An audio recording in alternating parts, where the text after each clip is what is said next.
diagrama de discriminación tectónica por la relación niobio-lantanio y lantanio-samario, en la cual las muestras tienen alta dispersión y, como podemos ver, nos ubican dentro de un campo específico. Sin embargo, los autores resaltan que al tener bajos valores en la relación lantario-samario y la falta de anomalías negativas que nombramos en este primer gráfico, esto indica que no son de origen de subducción, ya que 4 de 6 muestras se ubican en la zona de basaltos de dorsal oceánica. Digamos que esto que se ve aquí está soportado por lo que vemos en el diagrama de torio-cobalto, en el cual todas las muestras caen en el campo de basaltos y gabros con afinidad toleítica y una de ellas con afinidad calco-alcalina. Finalmente, en el diagrama de discriminación tectónica por lantanio y terbio y circonio torio, podemos ver que en general se observan bajos valores en la relación lantanio y terbio, la cual las ubica en zona de plato oceánico toleítico. Y es de aquí de donde los autores más adelante van a interpretarlo como que tienen posible origen en zona de hotspot. Pasando a las rocas alóctonas de la cordillera occidental, se analizan... ¿En zona de qué, Vanessa? Hotspot, profe. Hotspot. Sí, señor. ¿Podemos volver un segundo a la... Sí, señor. ¿Qué rocas eran? ¿Eran anfibolitas? Son anfibolitas, anfibolitas granatíferas y esquistos anfibólicos. Esquistos anfibólicos. Sí, señor. ¿Y hay alguna foto de dónde tomaron las muestras? ¿De los afloramientos, profe? Sí. No, señor. Ni en este ni en Villa Gómez, que es en donde hacen las descripciones petrográficas, hay fotografías. Porque es raro que un basalto, bueno, alguien que pueda ayudar en eso, que un basalto al ser metamorfizado tenga tanto granate. ¿Eso es usual?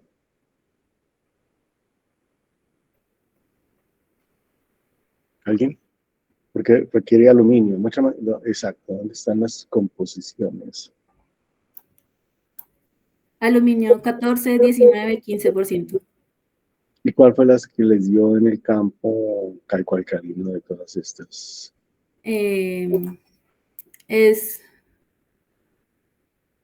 No, profe, ahí no dice cuál es la muestra. Son las rojas, ¿cierto? En esta imagen. Sí, señor, son las rojas. Una de ellas cae en el campo calco-alcalino, pero no sé el número de esta muestra. Y miremos en un momento la tabla de composición.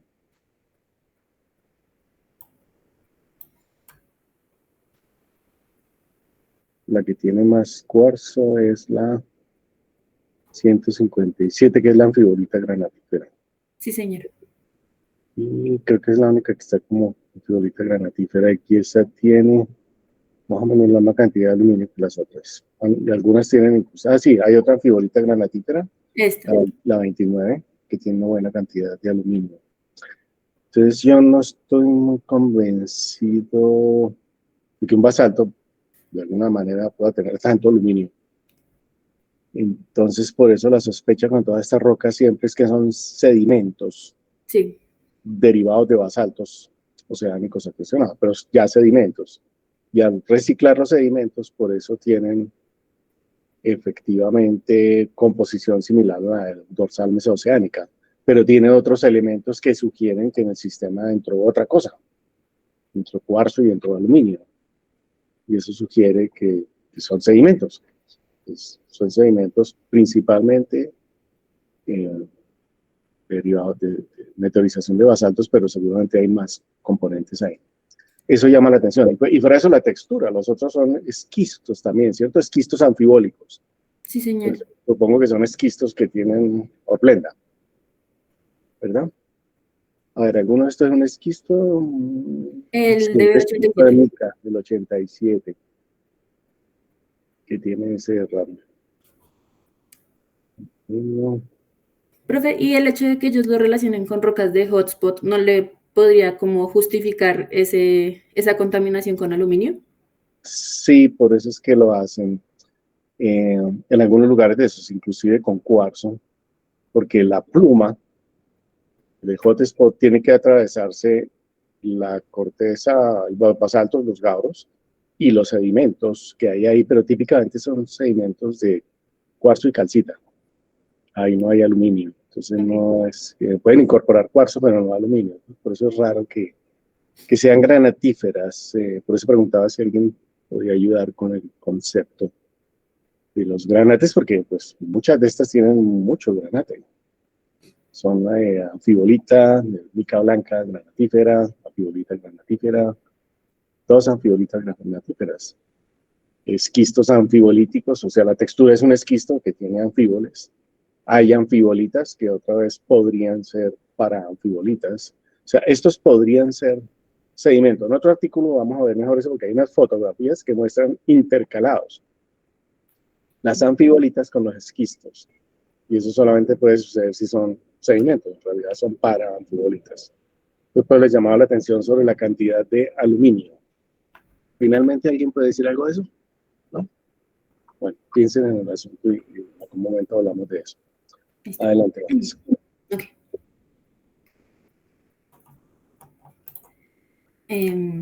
Bueno, entonces, como les decía, pasamos a las rocas autóctonas de la cordillera occidental, en la cual se analizaron 14 muestras, 11 correspondientes a la formación volcánica y 3 a la formación Amaime. Como vamos a ver más adelante, la gran conclusión de estas rocas es que no son diferenciables ni petrológica ni geoquímicamente, ya que todas se ubican aproximadamente en los mismos campos. Además, también las correlacionan con rocas en Ecuador y a lo largo de toda la gran provincia ígnea del Caribe, resaltando de nuevo que el origen de estas rocas, según los autores, es de pluma mantélica en un ambiente oceánico, pero pues no hablan mucho de los argumentos bajo los cuales creen esto.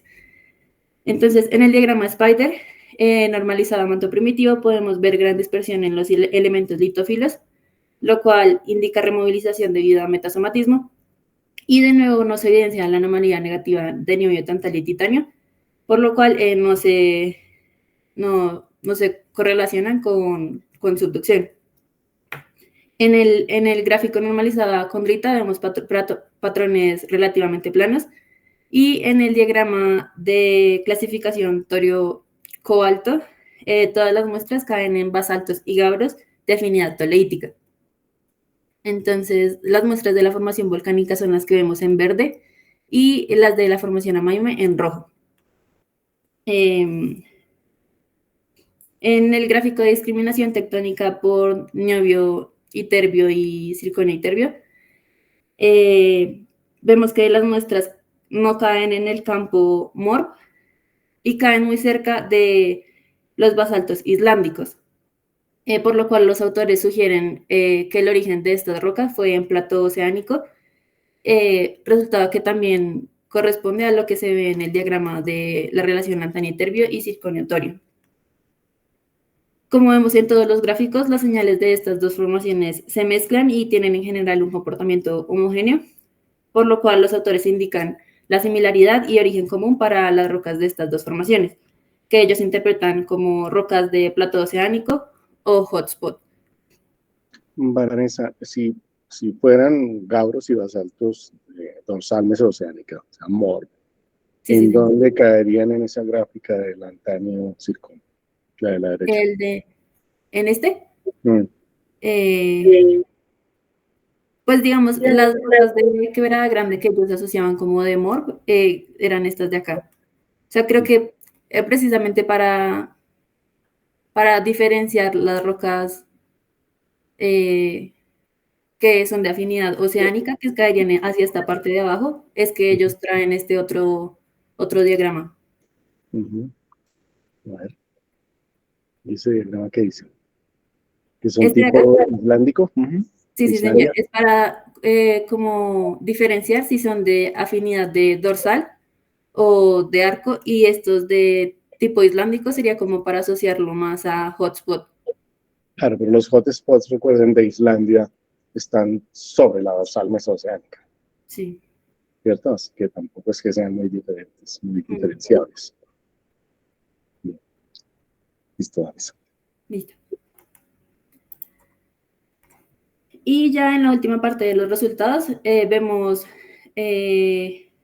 la geoquímica para 2 muestras del batolito de Buga, 2 de la formación de Aveiga, 2 de la formación Ricaurte y 2 para el batolito de Mande. Estas rocas corresponden al arco que incluyen al plato oceánico en la cordillera occidental. Entonces, en el diagrama de clasificación de rocas ígneas, las posiciona en el campo de andesitas, basálticas con afinidad calcoalcalina, excepto algunas del batolito de Mande, que son estas estrellas rojas, que se ubican como basaltos o granodioritas, riolitas, con una afinidad entre calcoalcalina y toleítica. En el diagrama de discriminación tectónica, las rocas se ubican en arco calcoalcalino hasta arco de islas toleítico. Y de acuerdo a los diagramas Spider, vemos las anomalías negativas de niobio, tantalio y titanio, por lo cual estas sí pueden correlacionarse con origen en subducción. En cuanto al batolito de Buga, que son esta línea que vemos aquí más abajo que todas las otras, podemos ver que el patrón es mucho menor a las demás muestras y los correlacionan con algunos batolitos que también se ubican a lo largo del Caribe, como el batolito de Aruba, pero pues no hablan más al respecto sobre por qué muestran patrones más con valores disminuidos. Porque ellos están tratando de correlacionarlos, la idea con lo del clip. Cosas, sí, o con arcos de islas, pero estos también podrían ser comparados con el batolito de Antioquia o cualquier otro de arco andino. O sea que no es tan convincente, pero claramente son rocas de arco. El del batolito de Buga. Lo que pasa es que ellos quieren decir que es un arco. Algunos autores interpretan que es un arco de islas. Sí, así lo interpretan ellos, profe. O sea que se intruyó en eso, en el arco de islas que estaría por allá en un lugar del occidente. A diferencia de, como hemos dicho aquí, que primero se acrecionan las rocas y luego son intruidas por las rocas ígneas del arco, ya in situ, ya el arco andino, a diferencia de un arco de islas oceánico, de islas. Eso todavía está por verse. Y los que se interesen en eso, entonces tienen que empezar a ver geoquímica detallada de diferenciar un arco de islas, de cual tenemos evidencia efectivamente en el Caribe, de un arco andino. Ya creo que hay diferencias significativas que se debieran poder identificar, porque noten que los autores se mueven en ese espectro y a todo el mundo le gustan los arcos de islas aquí a este lado, que parecieran haber existido para algunos en ese tiempo, pero ahora no los vemos. Eso es posible, pero también es posible que la situación sea igual a la de hoy en día. Una zona de subducción y un arco magmático continental que está migrando constantemente hacia el occidente junto con la zona de subducción. Pero si ellos lo interpretan así, como un arco de islas, el batolito de Buga. Adelante. Listo. Entonces, ya pasando a la parte de interpretación y discusión, los autores realizan un análisis de los resultados en orden estratigráfico de las unidades para intentar reconstruir los eventos en orden cronológico. Entonces, en cuanto al margen paleocontinental precretácico, encontramos las rocas autóctonas de la cordillera central, ubicadas al este de la falla Otupericos, siendo la más antigua los neisses paleozoicos de la miel, que se ubican que como ya discutimos anteriormente, los autores la clasifican como ortoneisses y cuya edad de cristalización del protolito ubican entre 440 y 470 millones de años. Estos neisses fueron intruidos por granitos pérmicos hacia los 270 millones de años y estos están cubiertos por las rocas metasedimentarias del complejo Cajamarca. Digamos que los autores relacionan el ortoneis de la miel con los granitos del Paleozoico temprano expuestos en el macizo de Santander, como el batolito de Ocaña. Y también algunos granitos neísicos que se ubican hacia los Andes de Mérida.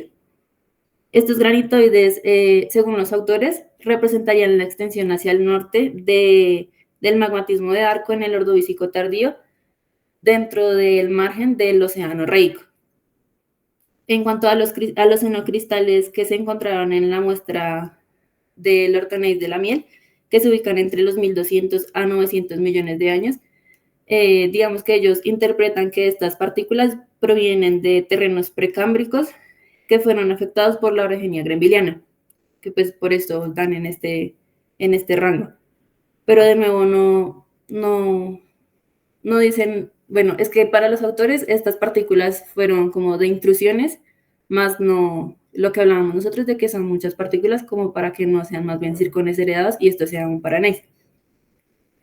En cuanto a los granitos pérmicos, los autores proponen que estos hacen parte del cinturón de granitoides que se expone hasta la Sierra Nevada de Santa Marta, los cuales, según las dataciones que vimos de Cardona 2010, tienen una edad entre 288 a 265 millones de años, que corresponde también con estos granitos que, según estas dataciones que ellos hicieron acá, dan 270 millones de años. Y para todas estas proponen un origen debido a la subducción de la corteza pacífica bajo el margen oeste de Pangea hacia finales del Pérmico.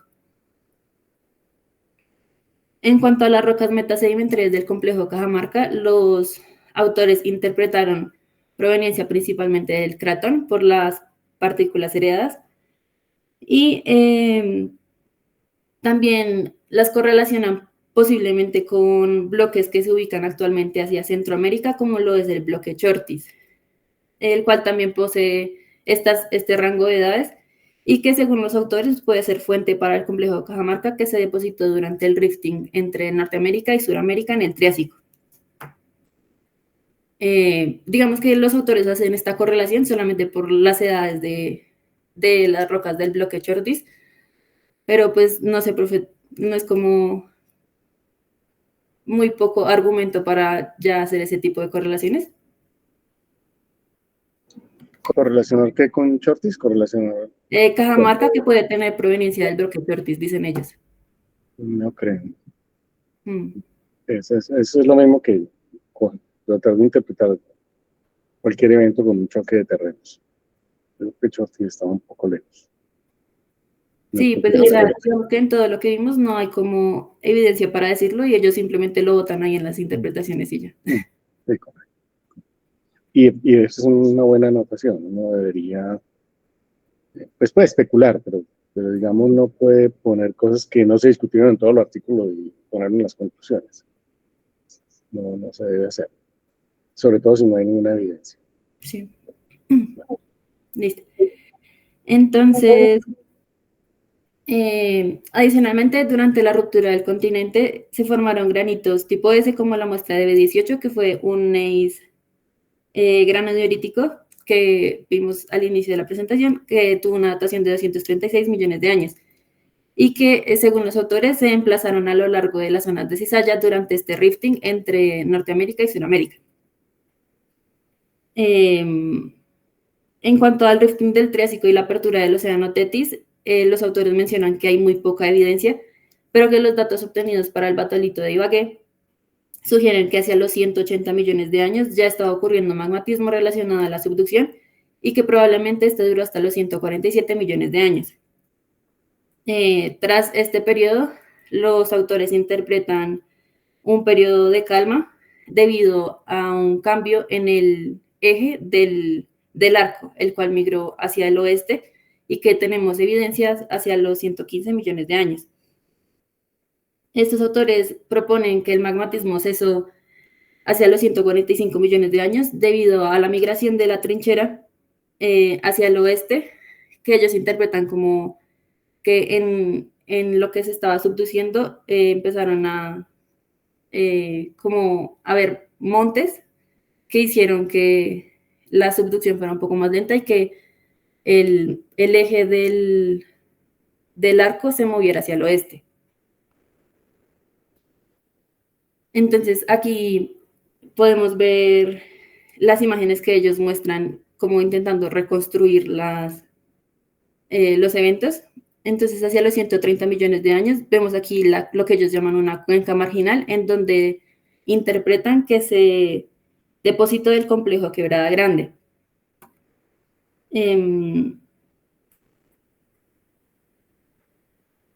Hacia los 125 millones de años, la placa de Farallón seguía empujando estos terrenos hacia el oeste y para que posteriormente se exhumara el complejo Arquía y el complejo Raspas entre los 117 y los 107 millones de años. Entonces, además, estas rocas indican que sufrieron metamorfismo progrado hacia los 130 millones de años. Entonces, pues es como si en esta época las rocas estuvieran en la zona de trinchera y que posteriormente se exhumaron, por lo cual ya habían sufrido el metamorfismo que sufrieron pues a profundidades altas. Tal como vemos en este mapa, la posición estructural de ambos complejos es muy similar, pues ambas secuencias están sobre las rocas de arco y se encuentran muy foliadas. Además, se encuentran en la zona de sutura de la acreción del clip. La Argon que obtuvieron en Villagómez 2010 de 117 a 107 millones de años representaría las edades de enfriamiento tras las condiciones de metamorfismo que ya nombramos anteriormente. Entonces, de esta forma, los autores proponen que el complejo Arquía consiste de corteza oceánica formada en dorsal mesooceánica, que se metamorfoseó en condiciones de media, alta presión y temperatura en la zona de subducción, y que luego se levantó junto al complejo Quebrada Grande durante una fase compresiva entre los 117 y los 107 millones de años. En cuanto al complejo Quebrada Grande, este se encuentra limitando hacia el oeste con el complejo Arquía y hacia el este con las rocas continentales, que los autores interpretan como de arco magmático, las continentales. Entonces, finalmente, en esta zona, encontramos la depositación de la formación abejorral dentro del Bacarc, o bueno, eso proponen los autores. Se vuelve más, esta formación dicen ellos que se vuelve más vulcanogénica a medida que se acerca hacia el arco. Por lo cual los autores dicen que este arco no podía estar separado de la placa sudamericana, pero sí se encontraba en un ambiente submarino, ya que en esta formación se encuentran lavas almohadilladas y depósitos marinos, de forma que el complejo Quebrada Grande surgió a través de corteza oceánica o corteza transicional que limitaba el margen continental. Esta propuesta los autores la proponen pues debido a que estas rocas poseen bajos contenidos de sílice, pues precisamente se encuentran lavas almohadilladas, rocas sedimentarias en ambiente marino y no hay corteza continental hacia el oeste de la falla de San Jerónimo. Entonces, pues ellos proponen como desde el inicio subducción de corteza oceánica, pero que en la mitad tenía este arco de islas que se acrecionó. Posterior a este salto del arco en el Jurásico del cual hablamos anteriormente, el complejo Arquía pudo ser producto de la creación de los bloques flotantes de corteza oceánica, que es así como llaman ellos a este arco de islas. Y en cuanto al registro del Bacarc que ellos proponen, dicen que no hay mucha evidencia en la cual atribuyen a que la falla de San Jerónimo se ha reactivado. No, pues no entendí por qué dicen que por la reactivación de la falla, entonces ya no hay evidencia de las rocas del Bacarc. Y la otra posibilidad que le dan a que no hayan estas rocas es que el ancho de la cuenca fuese muy pequeño y por tanto no, como estas rocas se hayan profundizado y como que no haya el registro de esto. Adicionalmente, ellos nombran que el desplazamiento del sistema de fallas romeral ha movido las relaciones originales de las rocas, por lo cual se necesitan más estudios al respecto para establecer las relaciones entre los componentes del Bacarc y el complejo Arquía. Entonces, pues en esta zona ya vemos que los autores tienen varios como vacíos en cuanto a la interpretación y que solamente dicen como hay que hacer más estudios y ya. En cuanto a los terrenos oceánicos alóctonos del Cretácico tardío, los autores resaltan la similaridad petrográfica y geoquímica entre las formaciones amaime y volcánica, pues así sustentan que forman parte de un mismo plató oceánico. Teniendo en cuenta la edad de las intrusiones, que es la intrusión del Palmar hacia los 99.7 millones de años, y de Buga entre los 92 y los 90 millones de años. Dicen que la edad del plató está entre los 100 y los 92 millones de años y que esta es la edad que se corresponde con otras regiones del clip. En cuanto al batolito de Buga y la formación espinal, los autores proponen que tuvieron origen en subducción de corteza protocaribe bajo el plató oceánico y que de esta forma se generó una secuencia intraoceánica a la cual corresponden estas dos unidades. Es decir, ellos no consideran que estas rocas hayan intruido pues, en la posición en la cual están actualmente, sino que intruyeron a un arco de islas que luego se acrecionó. Para la formación espinal, como podemos recordar, ellos dataron tobas que se encontraban intercaladas. La última frase es un poco rara. ¿Cómo es que el batolito de Buga intruye el arco de islas? ¿Cómo puede ser eso? Sí, profe, ellos interpretan que estas intrusiones que encontramos hacia la parte de la cordillera occidental fueron intrusiones que se generaron mientras el arco de islas como que se acercaba y no ya cuando el arco de islas se había presionado, ¿sí? Pero entonces serían parte del arco de islas. O sea, si uno tiene una roca plutónica, tendría que ser parte de la interpretación del arco de islas. O sea, la interpretación es simplemente que o sea un arco de islas o sea un arco andino. Esa es la diferencia. Sí, señor. Listo. Pero el batolito mismo sería parte del arco de islas de ellos, ¿verdad? Sí, señor. Y, profe, digamos, como hay alguna forma de que hubiese una intrusión en un arco de islas que ya no está, digamos, sobre el hotspot. No, porque la definición sería, exacto, uno cómo puede tener eyecciones de lava. Los tiene en el hotspot, que es algo así como Hawái, o como parte de lo que está sucediendo en Islandia. Entonces los magmas se atraviesan la corteza oceánica que ya estaba, ponen magma encima y por eso es más gruesa. Entonces esa es una opción de generar islas. Y la otra es tener un arco de islas en el cual hay subducción de placa oceánica por debajo de otra placa oceánica, que es lo que está sucediendo hoy en día en el Caribe, en las islas, en las Antillas menores. Entonces, así se pueden generar rocas ígneas. Y las otras rocas ígneas se generan en el arco andino, en posición continental. Entonces, uno no puede decir que tiene un hotspot. Eso sería como pensar en que un arco de islas intruya el hotspot de Galápagos, por decir algo. O lo contrario, que el hotspot intruya al arco de islas, como que no suena como un modelo defendible. Ahora, lo que sí se puede decir es, ellos mismos han documentado que estos tienen afinidad de dorsal mesoceánica, son basaltos de dorsal mesoceánica, y algunas cosas dan indicaciones de hotspot. Eso no es problema, algunas cosas ciertamente pueden ser de hotspot, pero no son todo ese bloque que ellos quieren decir, el clip, todo eso no. Todo el Caribe no puede ser un hotspot. La mayoría de la indicación muestra corteza delgada, corteza normal de dorsal mesoceánica, solamente en algunos puntos hay indicaciones de hotspot, pero tratar de mezclar intrusiones de hotspot con arcos de islas sí suena raro, por eso hay que explicar esa frase porque sonaba raro. Si uno dice que tiene un arco que el batolito de Buga es un parte de un arco de islas, uno dice, bueno, listo. O si no dice es parte de un hotspot, hay que decir una de las dos cosas. Pero tiene una afinidad demasiado andina, es una clara señal de subducción.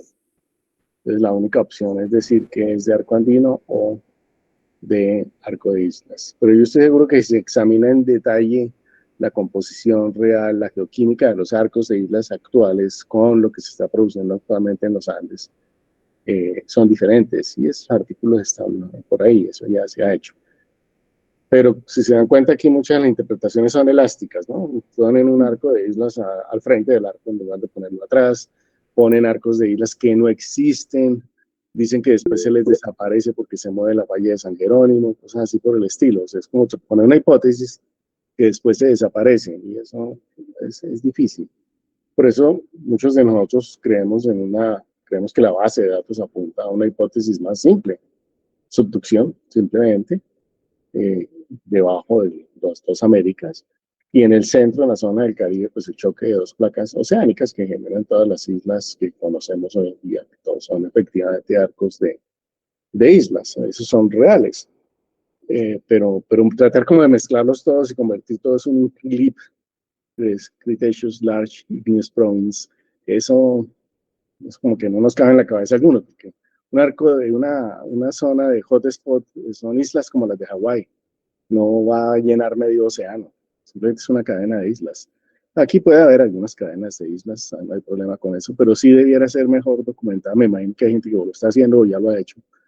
Mejor documentación de esas diferencias geoquímicas que apuntan más en una dirección que en otra. O sea, no puede ser que después de todos estos análisis geoquímicos se pueda decir cualquier cosa. Eso es sobre lo que estoy llamando la atención. No puede ser que diga cualquier cosa, porque aquí hizo tanta geoquímica, si le va a dar lo mismo, Bacar que Forar, que le va a dar lo mismo arco andino que arco de islas o hotspot, no puede ser.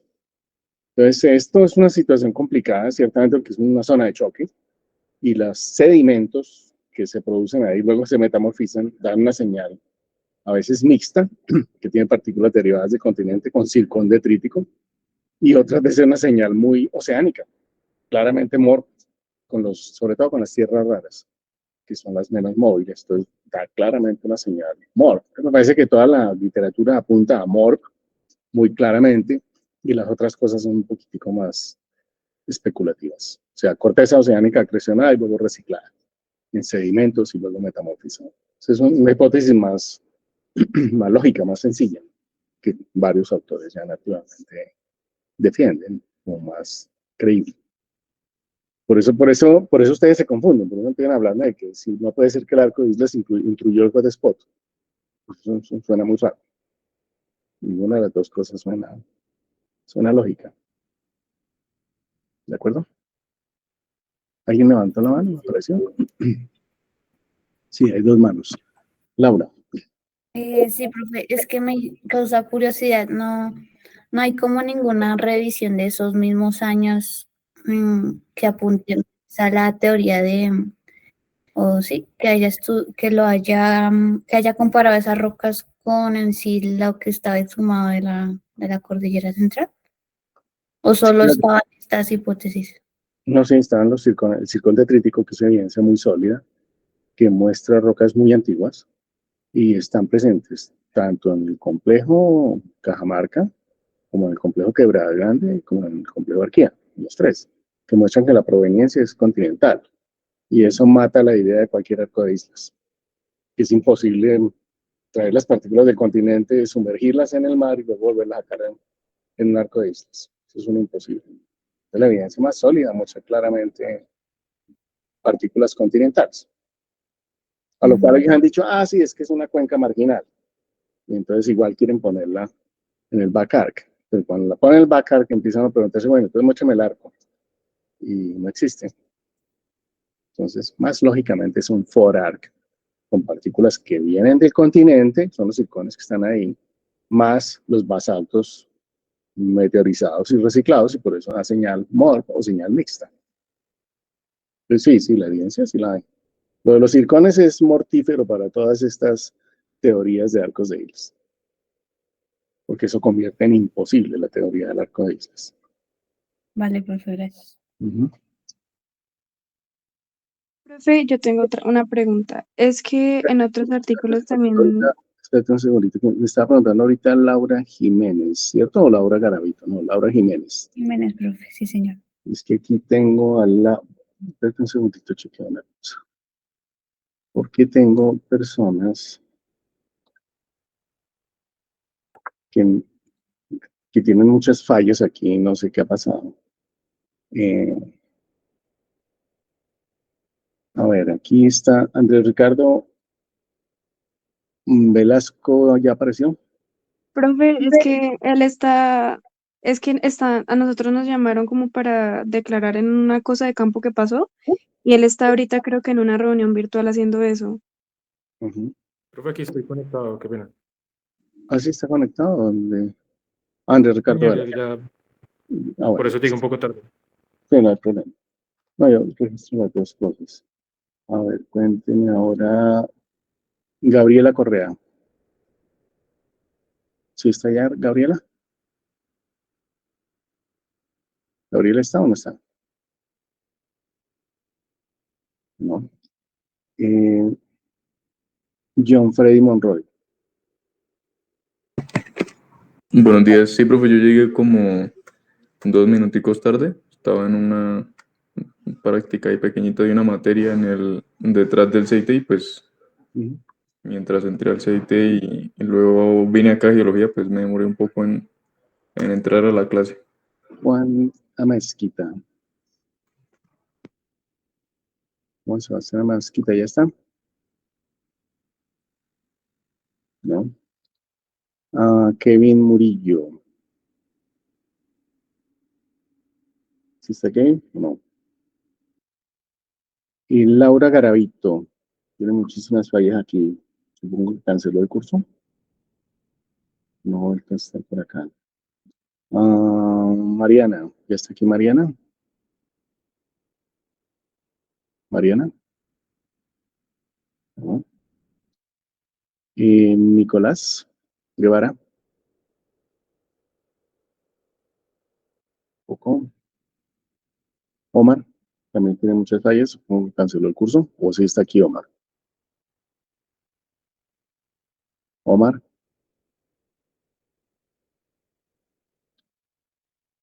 No está. Y finalmente Paula Garzón, que tampoco ha vuelto. Bueno, listo. Pues ya que necesitaba chequear eso. Si alguien está conectado con alguien que a veces están en la misma, mismo computador, en el mismo celular, tienen que avisarme porque pues aquí en el sistema me muestra quiénes no están. Naturalmente, pues registro eso como ausencias. A ver, ¿quién me iba a preguntar algo? Me estaba preguntando ahorita, dijimos Yo, que profe. era Laura Jiménez, ¿cierto? Sí. Y ahora tengo aquí a María Paula. María. Sí. Profe, es que lo que entiendo es que esa parte como del arco volcánico que ellos intentan como acrecionar, no la entiendo muy bien y también viene otro artículo que, o sea, ellos dicen que hay como un arco de islas que se colisiona con el continente, ¿sí? Y de ahí viene como ese aporte volcánico y pues de basalto, ¿cierto? No, un arco de islas debería ser algo similar a un arco andino. O sea, es algo similar a lo que hay en las Antillas Menores hoy en día. Es corteza oceánica contra corteza oceánica, son islas. Pero como ahí en la corteza oceánica hay cuarzo y calcita de los sedimentos que se depositan encima, entonces empiezan a tener una señal parecida a la de los arcos andinos, a los arcos continentales. Pero seguramente, como dije, hay diferencias sutiles que vale la pena mirar antes de pensar que son iguales. Entonces, un arco de islas no son basaltos. Un arco de islas debería tener rocas parecidas a andesitas, dasitas, cosas así por el estilo, pero como les digo, con una geoquímica diferente. Simplemente porque es basaltos, supusieron basaltos, pero están los sedimentos que vienen viajando con esos basaltos. Y por esa razón, entonces empieza a haber más cuarzo, que probablemente es la razón más importante, que haya cuarzo. Entonces, los basaltos mismos, el único lugar donde son eyectados, donde hay flujos basálticos oceánicos, es en la dorsal mesoceánica, digamos, cuyo tope está a 1,5 kilómetros, algo así, de la superficie del mar. Y luego cuando se separan de la dorsal mesoceánica se enfrían y se hunden hasta 4 o 5 kilómetros. Continúan viajando hacia el oriente, en nuestro caso, hasta que se estrellan con nosotros. Entonces, esos basaltos oceánicos son simplemente tajadas y tajadas que se generaron en la dorsal, en la expansión de la dorsal mesoceánica. Y cuando llegan aquí también, la mayoría va por debajo del continente, pero una parte queda adosada al continente, presionada. Y lo mismo, en tajadas, otras ya tajadas falladas que quedan atrapadas, que son la actual cordillera occidental. Después son exhumados porque la zona de subducción se corre hacia el occidente, al estrellarse cada vez con más cosas con menor densidad, sedimentos, etcétera. Entonces tiene que moverse hacia el occidente. Entonces entra más atrás. Y eso hace que esta zona empiece a exhumarse en posición de arco. que es lo que vemos hoy en día. Si no, no podríamos ver los basaltos oceánicos, sino solamente si se va a la dorsal mesoceánica o al fondo oceánico. Aquí los vemos exhumados. Entonces, esos tienen origen oceánico, que es un origen completamente diferente a un arco andino y completamente diferente a un arco de islas, igual, pues, diferente a un hotspot, que también, como les digo, como es corteza engrosada y los magmas, la pluma se atraviesa pedazos que también pueden contener cuarzo en los basaltos mesoceánicos, pues puede tener también composiciones similares a intermedias, a la adicional del cuarzo. No son exactamente iguales. Entonces, si entendí bien la pregunta, era comparar que si esos basaltos podían ser de arco de islas. ¿Sí era esa la pregunta, María? Sí, pues también es que no entendía cómo ellos querían hacer como acrecionar el arco y hacer, pues volver así en la cuenca de Bacarca, la de Forarc. Eso fue lo que entendí, ¿sí? Mm, Que haciendo acrecionar el arco querían volver esa cuenca como de Bacarc. correcto. Pero Sí, tienen que poner el arco en alguna parte. sí, y por eso, digamos, yo no entendía hasta qué punto tiene sentido que si se va moviendo el arco, siga estando activo, inclusive cuando se colisiona. Sí, claro. Y sobre todo si uno sabe que hay rocas de arco al oriente de esto, al oriente de Arquía, que son las que están incluyendo Quebrada Grande. Y luego están todas las rocas de arco del Cretácico tardío también, más las jurásicas que teníamos antes. El arco puede migrar ligeramente a oriente y a occidente, pero en general tiende a moverse hacia el occidente. Si se dan cuenta, la edad de todas las rocas ígneas que tenemos son cada vez más jóvenes hacia el occidente. Entonces, sí, la idea del arco, de tener dos arcos, o sea, un arco de islas y por eso un arco continental, pues como que no es muy defendible, pero ellos necesitan eso para poder poner un bacarca. Profe, tengo otra pregunta. ¿Cuál es o podría ser la razón de que, aunque digamos el complejo Quebrada Grande se encontrara en la zona de Forarc y pues estuviera como muy cercano al arco, como que la primera sedimentación es mucho más clástica y luego se hace más volcánica porque hay como ese aumento y porque no es como constante si siempre, aunque el arco va migrando, pues siempre hay un arco? No, de hecho en ese tiempo no, cuando son solo sedimentos, bueno, otro punto importante, digamos, es que a pesar de que hay subducción a lo largo de las dos Américas, desde el Jurásico, y pues, en el caso nuestro, por este lado occidental, desde el Paleozoico temprano, no siempre hay magmatismo, el magmatismo no es continuo. El mejor ejemplo de eso es el grupo Honda y el grupo Huila, todas las rocas del Mioceno medio hacia acá, que son muy volcánicas. La actividad volcánica es muy notoria. Cuando examina el grupo Wallenday, prácticamente no hay circones detríticos, o sea, la actividad volcánica fue mucho menor. Ese es un punto importante, saber que a veces hay más magmatismo o menos magmatismo. Pero como dije hace un rato, las rocas del complejo Quebrada Grande, todas las de los tres complejos tienen partículas provenientes del continente y el arco más posiblemente está al oriente. O sea, las circones provienen de rocas ígneas o metamórficas que están al oriente.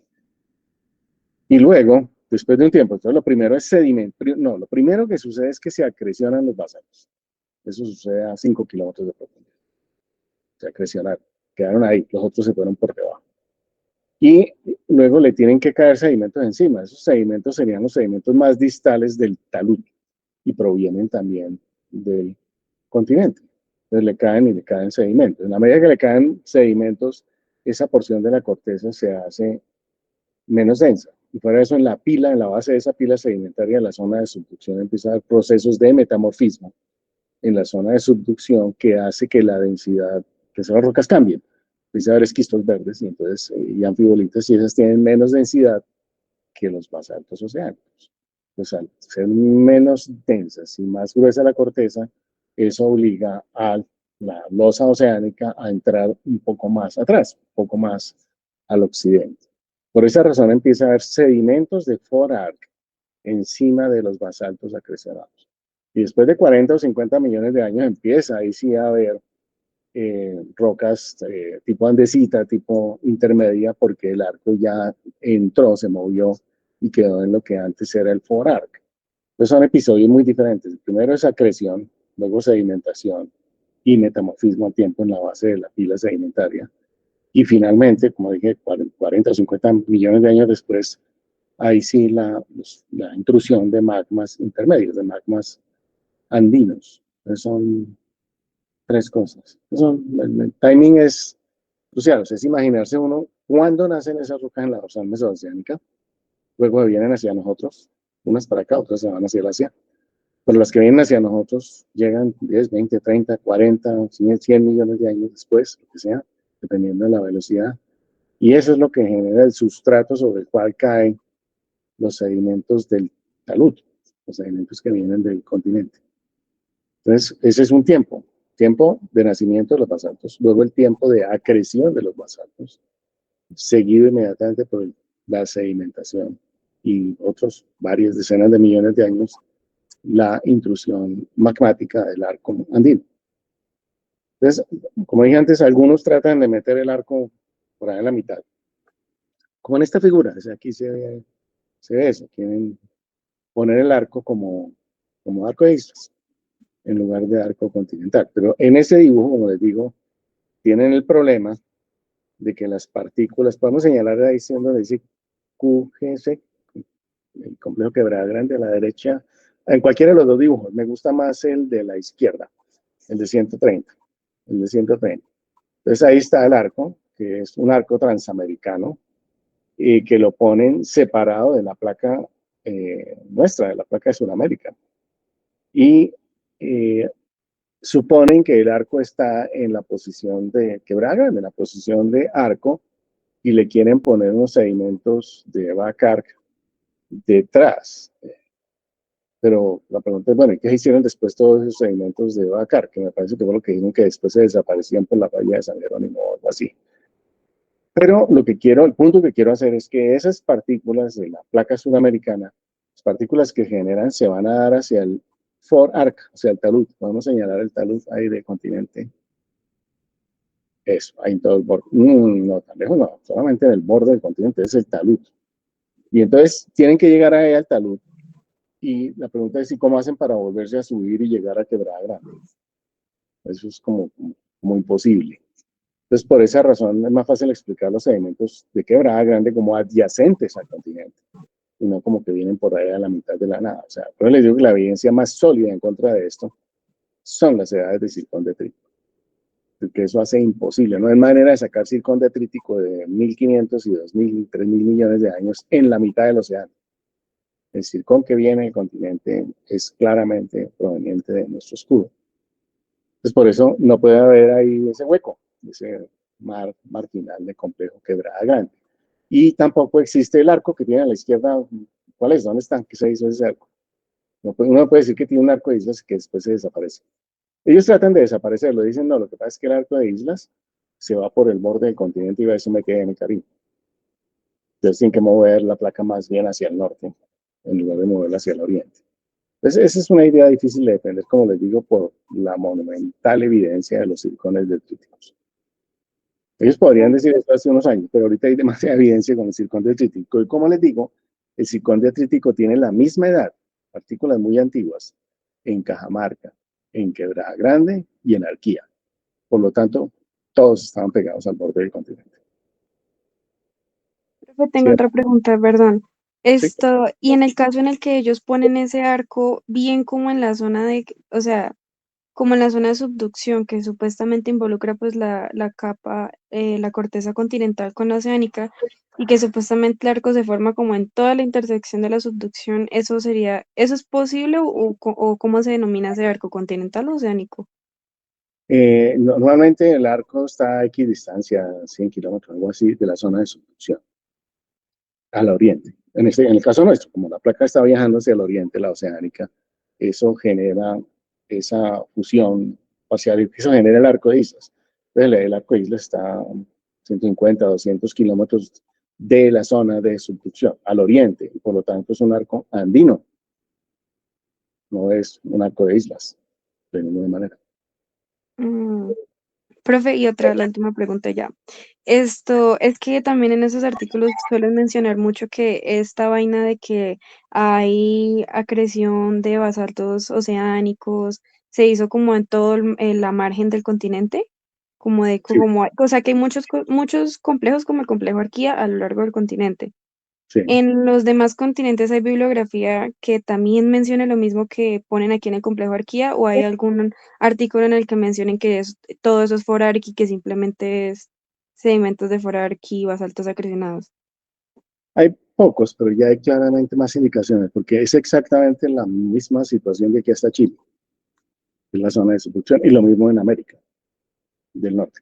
Entonces es la misma subducción, la misma relación de basaltos acrecionados, o sea, donde sea que haya choque de placa oceánica y placa continental, hay basaltos y gabros y rocas ultramáficas acrecionadas. Y luego, naturalmente, sedimentos que les caen encima. En varias situaciones. Ven que el Caribe es muy diferente. En el Caribe la placa está pasando hacia el oriente y los sedimentos del río Magdalena van a dar a la placa oceánica. No hay fosa oceánica. En cambio aquí sí, que hay una fosa oceánica y hay entonces un talud continental. En el Caribe también, pero digamos es un talud que no está relacionado a una zona de subducción, sino a una falla de transformación. Aquí es de esa manera. O sea que sí, hay mucha literatura, si revisan todo lo de Sudamérica y gente que cada vez entiende mejor esto, pero pues como a veces es así, la gente va expresando ideas y alguien diciendo, pero esto no puede ser como estamos diciendo ahorita. Y entonces empiezan a hacer análisis y que van en esa dirección. Y de nuevo los circones detríticos contradicen dramáticamente la teoría de los arcos de islas.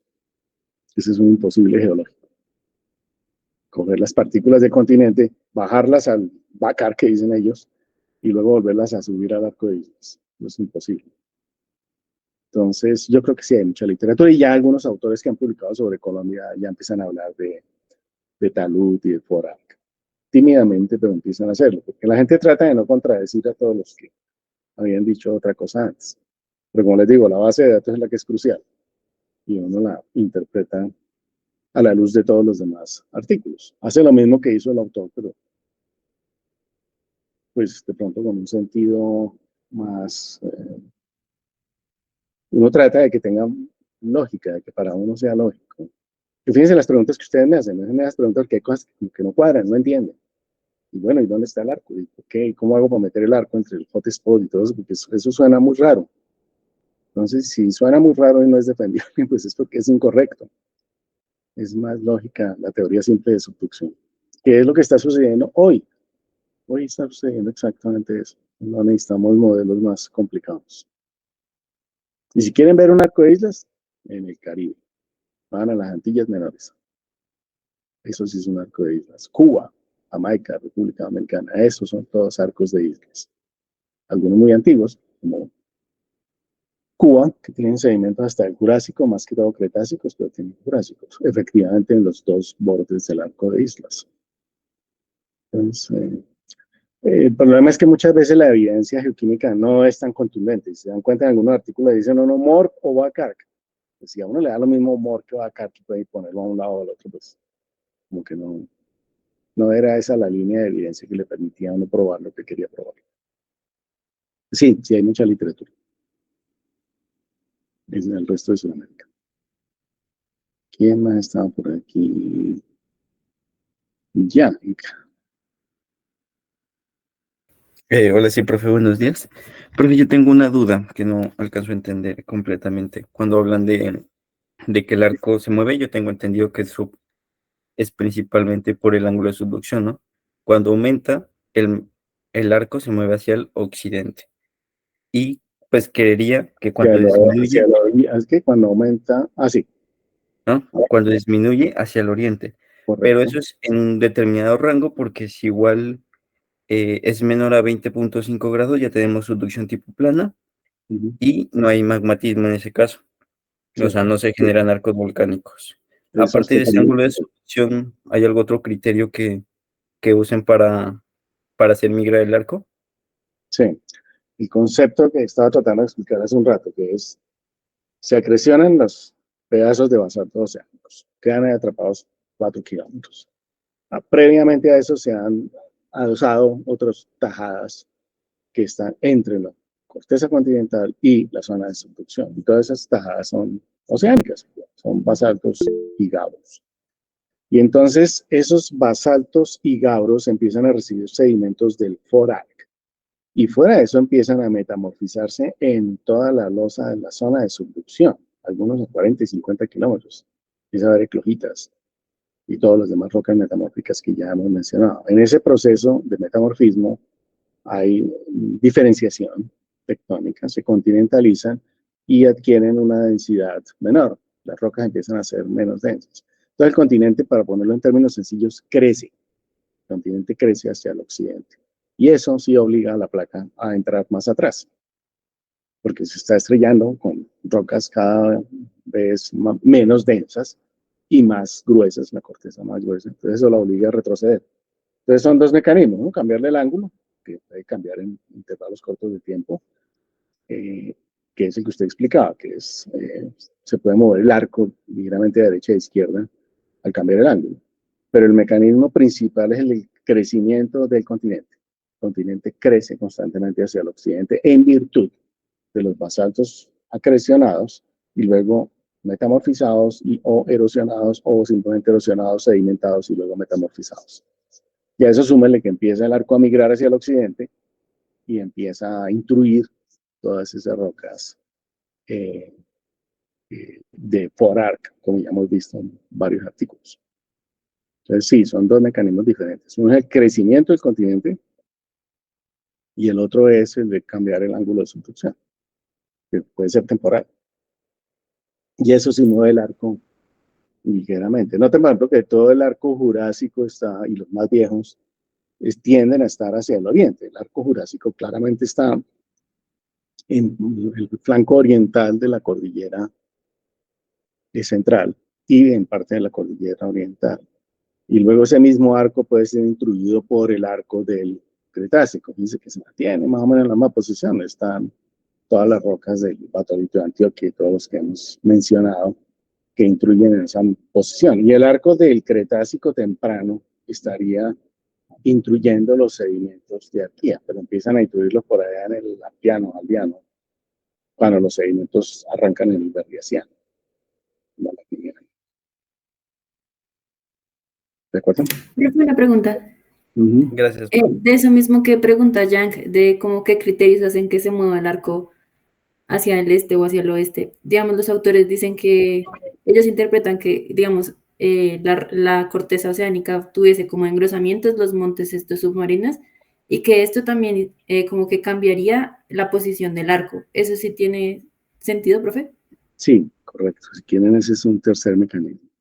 Porque no es lo mismo que tenga una corteza oceánica tipo MOD que tiene 10, 15 kilómetros de espesor, a que haya sido atravesada por los hotspots y sea corteza engrosada. Y efectivamente esa corteza engrosada le va a entrar con un ángulo diferente y va a ser más gruesa, va a tener más a chocar, etcétera, etcétera.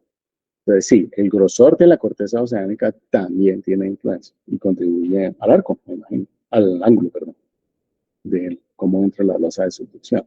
Además, ustedes no pueden imaginar hotspot por todo el océano Atlántico, Pacífico no va a estar lleno de hotspots. Es puntual, precisamente, son pedacitos. Habrá pedazos en la zona de subducción en los cuales se está tratando de entrar esa placa oceánica tipo hotspot y de pronto no puede entrar tan fácilmente y una buena parte queda presionada. Eso explica en parte todos los cherts que hay en el Paleógeno, en el grupo Wallenday, cantidad monumental de cherts que tiene origen oceánico. Entonces, una buena explicación es esa, es corteza engrosada y la mayoría queda ahí pegada al continente, no logran irse por subducción. Entonces, sí, ese es otro punto importante, el tipo de, el grosor de la corteza oceánica que está entrando, que puede ser, la mayoría, el 90 y pico % va a ser MORP, basaltos mesoceánicos, y una parte de eso puede ser hotspot. Ciertamente eso también cambia la situación. La Vanessa, lo que me estaba diciendo, ¿cierto? Sí, señor. Gracias, profe. Y tenía la mano levantada Laura Jiménez. Sí, profe, yo tengo dos dudas que me causan curiosidad, sí. El hecho de que ellos piensen en el Bacar, ¿sí? Ahí pues hubo entrada de ese marginal que mencionan ellos. ¿Eso les permitiría cómo explicar o justificar los esquistos negros que también se encuentran? No, Pues por el aporte material orgánico. no, los esquistos están ahí porque es una cuenca, perdón, los shales, para ponerlo más fácil. Los shales están ahí porque es una cuenca de forar, igual que hoy en día. Es un talud y que hay en el talud areniscas que van por los cañones submarinos y más que todo shales, o sea, solo depósitos turbídicos, todos esos turbiditas. Y en donde se concentra la arenisca y los intraclastos, partículas más grandes, están en los cañones submarinos. O sea, shale es lo que hay ahí. Entonces, al metamorfizar esos shales negros, pues se convierten en esquistos carbonosos, esquistos negros. También hay cuarcitas, hay mármoles, hay una gran variedad de roca. La mayoría son esquistos verdes, pero hay todos los esquistos que ustedes quieran porque son esos sedimentos lodosos metamorfizándose. Hay esquistos de todos los colores, si quieren ponerlo en términos fáciles. Entonces, no, pues el solo hecho de que hay esquistos carbonosos no significa que es un bacar. La pregunta para un bacar que ustedes tienen en el dibujo de frente es, ¿dónde está el arco que estaba al occidente del complejo Quebrada Grande para que eso sea un bacar? Entonces no existe. Entonces, o ellos van a contestar, sí, sí existe, pero es que se metió por ahí por entre el Caribe. Cogió para el norte y se escondió. Eso no es creíble. Un arco de islas, ahí lo estaríamos viendo hoy en día.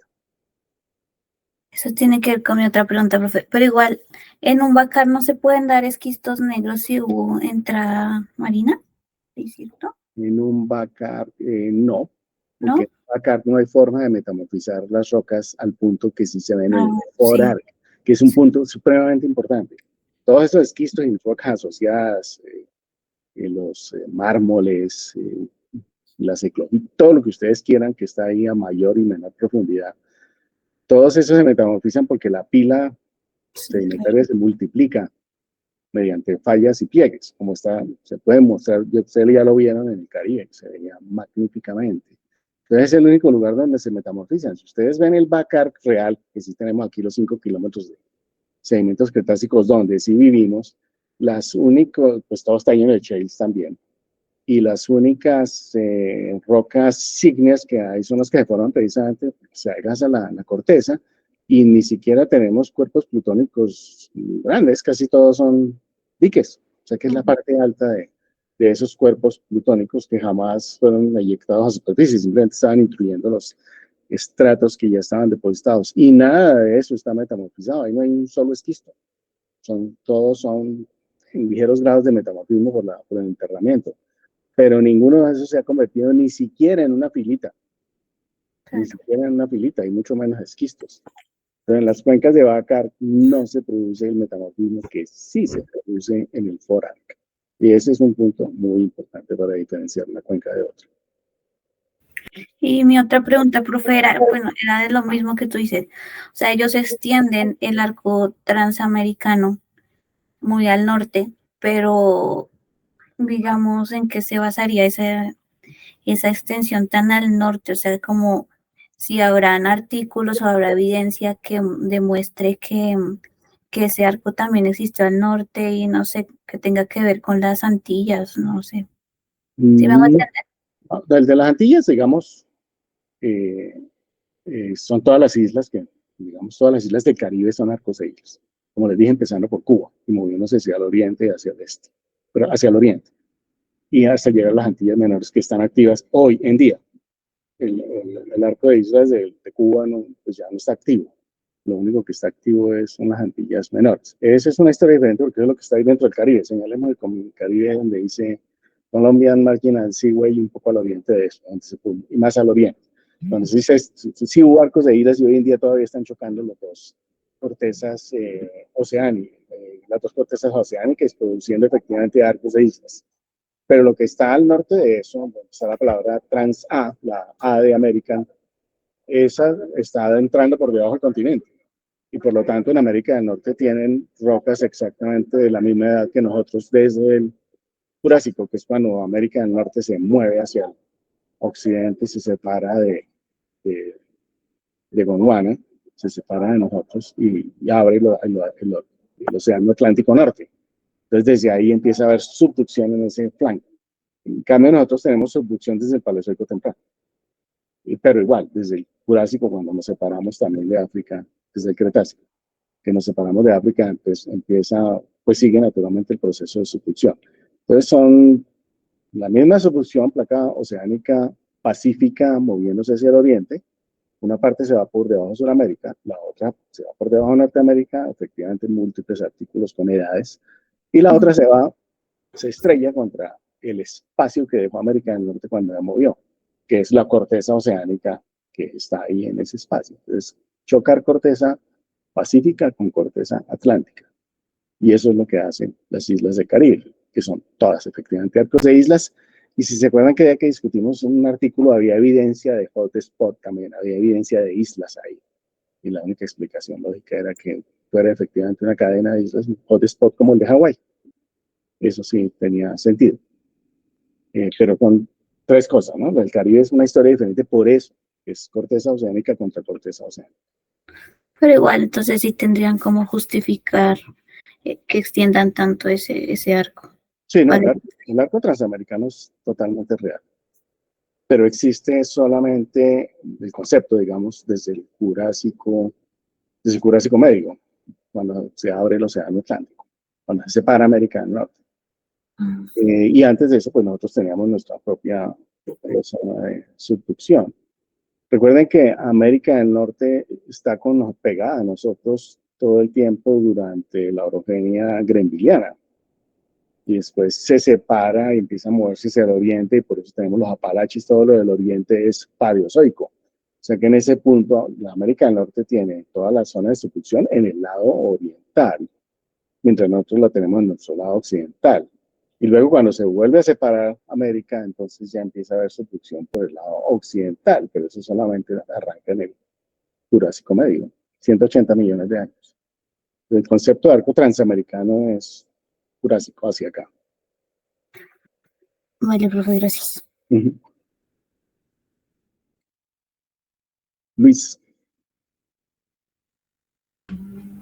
Buenas tardes, profe. ¿Ahí me escucha bien? Sí. Profe, mi pregunta va orientada hacia como el magmatismo. Es que veo que en algunas gráficas, por ejemplo, la del Lantanio y Terbio versus Zirconio Entretorio, el batolito de Uga, por ejemplo, cae en el campo de arcos de islas toleíticos, ¿sí? Y en la gráfica interior, ¿cómo? Sí, lo estoy escuchando. Okay. Y en la gráfica de cobalto-torio, digamos, esa afinidad que esperaríamos hacer un magma de arco no es tan claramente calcoalcalina. Entonces, o sea, aquí en el artículo se sugiere que es un Plutón relacionado a subducción a partir de como las tierras raras. Sin embargo, comparado con otros plutones del Cretácico tardío, como por ejemplo el batolito de Antioquia, ¿por qué tenemos esas diferencias tan radicales en la firma geoquímica si ambos plutones, Buga y por ejemplo, el batolito de Antioquia son de un contexto de arco continental, pues relacionado a subducción, que esperaríamos una firma más calcoalcalina? No sé, digamos, ¿qué daría esa diferencia, profe? Yo creería que es la posición en ese momento, la distancia a la zona de subducción. Alguna vez en una conferencia en la que él me mostraba eso, mostraba cómo en la misma zona de subducción los magmas, plutones, cambian en composición a medida que están más al oriente o más al occidente. Esa es una forma de cambiarlo, porque está más cerca de la corteza oceánica o no, pues va a tener más elementos de ella, o elementos más continentales si está al oriente. Y fuera de eso está la composición de la corteza que atraviesa. Que, bueno, sigue siendo la misma idea, que es un poco más continental, un poco más oceánica, y eso cambia la composición de los magmas. Pero yo creo que dentro de los mismos Andes, esas variaciones en la composición son por eso. Algunos magmas inclusive dan señales, lo que se llaman granitos tipo A, que se supone que son anorogénicos, que tienen mucho aluminio y pues están ahí también en la, perdón, ahí en la zona de subducción. Pues en la zona de subducción hay variaciones en la composición, pero yo diría que de todas maneras la firma geoquímica muestra que es tal cual camino es tipo andino, digamos, no es una cosa que pudiera estar en otro lado. Pues ciertamente hay una diferencia entre el batolito de Antioquia, además es más joven el de Antioquia que este de Uga, ciertamente. Y noten que este de Uga además está intruyendo. No da lo mismo atravesarse e intruir los basaltos oceánicos que intruir otro tipo de, intruir el complejo Cajamarca. Y nada más eso les muestra que hay una diferencia y por esa razón tienen composiciones diferentes. Pues es por eso, me parece, simplemente la posición oriente-occidente y si atraviesa un poco más de corteza oceánica o un poco más de corteza continental. Yo creo que es por eso la diferencia y bueno, no creo yo, ha sido explicado también y documentado y publicado. Pues a mí me alegra que me hagan estas preguntas porque eso quiere decir que ustedes van en algún momento a buscar esa literatura para entender esto. Esto no puede ser magia, no puede ser ciencia ficción.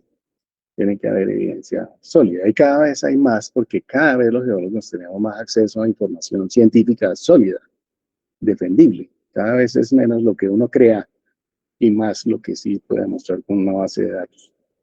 Pues por esa razón, hace unas pocas décadas uno podía decir cualquier cosa. Hoy en día no. Hoy en día es un poco más difícil. Andrés. Buenas tardes, profe. Es que no me quedó muy claro lo de que Chortis sea proveniencia de Cajamarca. ¿Eso es debido a que Pindel coloca eso en el Triásico arriba de Sí, Cajamarca? sí, lo quieren poner ahí cerquita a nosotros y decir que tienen relación. Pues yo tampoco la veo muy clara, ahorita estamos discutiendo eso con Vanessa. Yo no la veo clara, pero me imagino que es por eso. Lo ponen ahí cerquita y dicen, pues tiene que ser como lo mismo. No necesariamente, pero recuerden que la idea de Pindel es correcta hasta el punto de demostrar que la corteza que está en el Caribe es de origen pacífico. Pero ya que sea todo un hotspot, es más difícil. Y poner a rotar bloques y todo eso que él hace, también hay cosas ahí complicadas. Entonces, Chortis, ellos necesitan a Chortis porque de esa manera se pueden inventar un rift, al menos un rift, que la separan. Ciertamente están ahí esos pedazos. Cuando América del Norte empieza a moverse hacia el noroccidente, en el Jurásico medio, pueden quedar pedacitos ahí, bloques. Yucatán. Entonces, recuerden que en Pindel, si han leído algo de Pindel, tienen que rotar la península de Yucatán, cosas así por el estilo. Lo cual no es imposible, están los bloques ahí, pero pues ya compararlo con el complejo Cajamarca, como que no me convence mucho. No me parece que sea tan defendible. Lo que pasa es que si ustedes miran cualquier roca del borde del continente, de aquí hasta Chile y de aquí hasta América del Norte, de aquí hasta California, pues van a encontrar rocas de esas edades porque son eventos que han sucedido. Como les digo, todas las cretácicas y jurásicas pues están ahí. Y en el Paleozoico, si miran el cinturón grembiliano, pues van a encontrar rocas de edad grembiliana en ambos lados. Y naturalmente la historia es similar. Entonces uno podría decir que cualquier pedazo viene de otro lado. Y eso ha pasado con algunos de esos pedazos mexicanos que las han traído desde el Perú. Y si en algún momento lo hablamos, eso significaría coger un pedazo de continente y pasarlo paralelamente a la zona de subducción y moverlo al norte, lo cual pareciera un imposible mecánico. Bueno, arrancar un pedazo de Chile o de Perú y moverlo por toda la zona de subducción hacia el norte. Eso no parece muy defendible y ya después eran otras explicaciones. Las edades coincidían porque eran parte de la orogenia gremiliana, empezaron a ver la geoquímica, empezaron a ver que sí, ciertamente era un pedazo más bien similar a la Sierra Nevada de Santa Marta Nuestra y que cuando se separa la Pangea pues se queda en el lado mexicano. Esa es una explicación más lógica. Pero traérselo desde Perú es más difícil. Pero que nació, que estuvo ahí en Santa Marta, sí es más lógico. Y se separó. Pero lo de Chortis yo no estoy muy convencido. Parece que yo estaba más lejos y estaba más parte del bloque de América del Norte que se mueve, no necesariamente un pedazo nuestro. De hecho, me parece que todo el movimiento del bloque de Norteamérica hacia el occidente no involucra en nada a Colombia. Y se mueve sobre una falla de rumbo, sobre una falla de transformación hacia el occidente. Por eso cuando ustedes miran las direcciones de las fallas de rumbo en Google Earth, se van a dar cuenta que predominan todas esas fallas de rumbo sobre las fallas de extensión. O sea, el movimiento de separación se acomoda en un movimiento lateral que produce múltiples fallas de transformación, en lo cual nosotros parecemos no haber participado. Pero la gente quiere buscar eso y encuentra una roca triásica aquí y dicen, claro, mire, eso fue cuando se separó la Pangea. Eso no es cierto. Simplemente es cuando son rocas de subducción en nuestro proceso normal de subducción desde el Paleozoico hasta hoy. No necesariamente porque se haya separado o unido la Pangea o lo que sea que ustedes quieran interpretar. Eso me lo estaba preguntando quién, Andrés, ¿no? Sí, sí, señor, gracias.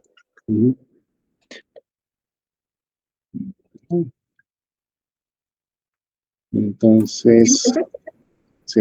¿Algo más que decir, Vanessa? No, señor. Ya casi acabamos.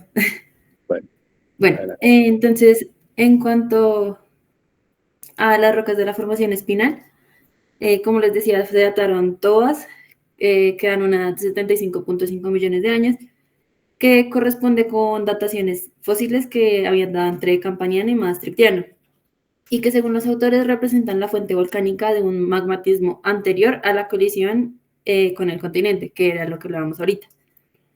Ya en cuanto a la corteza protocaribe, ellos dicen que esta subduce bajo la placa sudamericana y que gracias a esto ocurrió el magmatismo de los batolitos de Antioquia y de Córdoba entre los 95 y los 77 millones de años.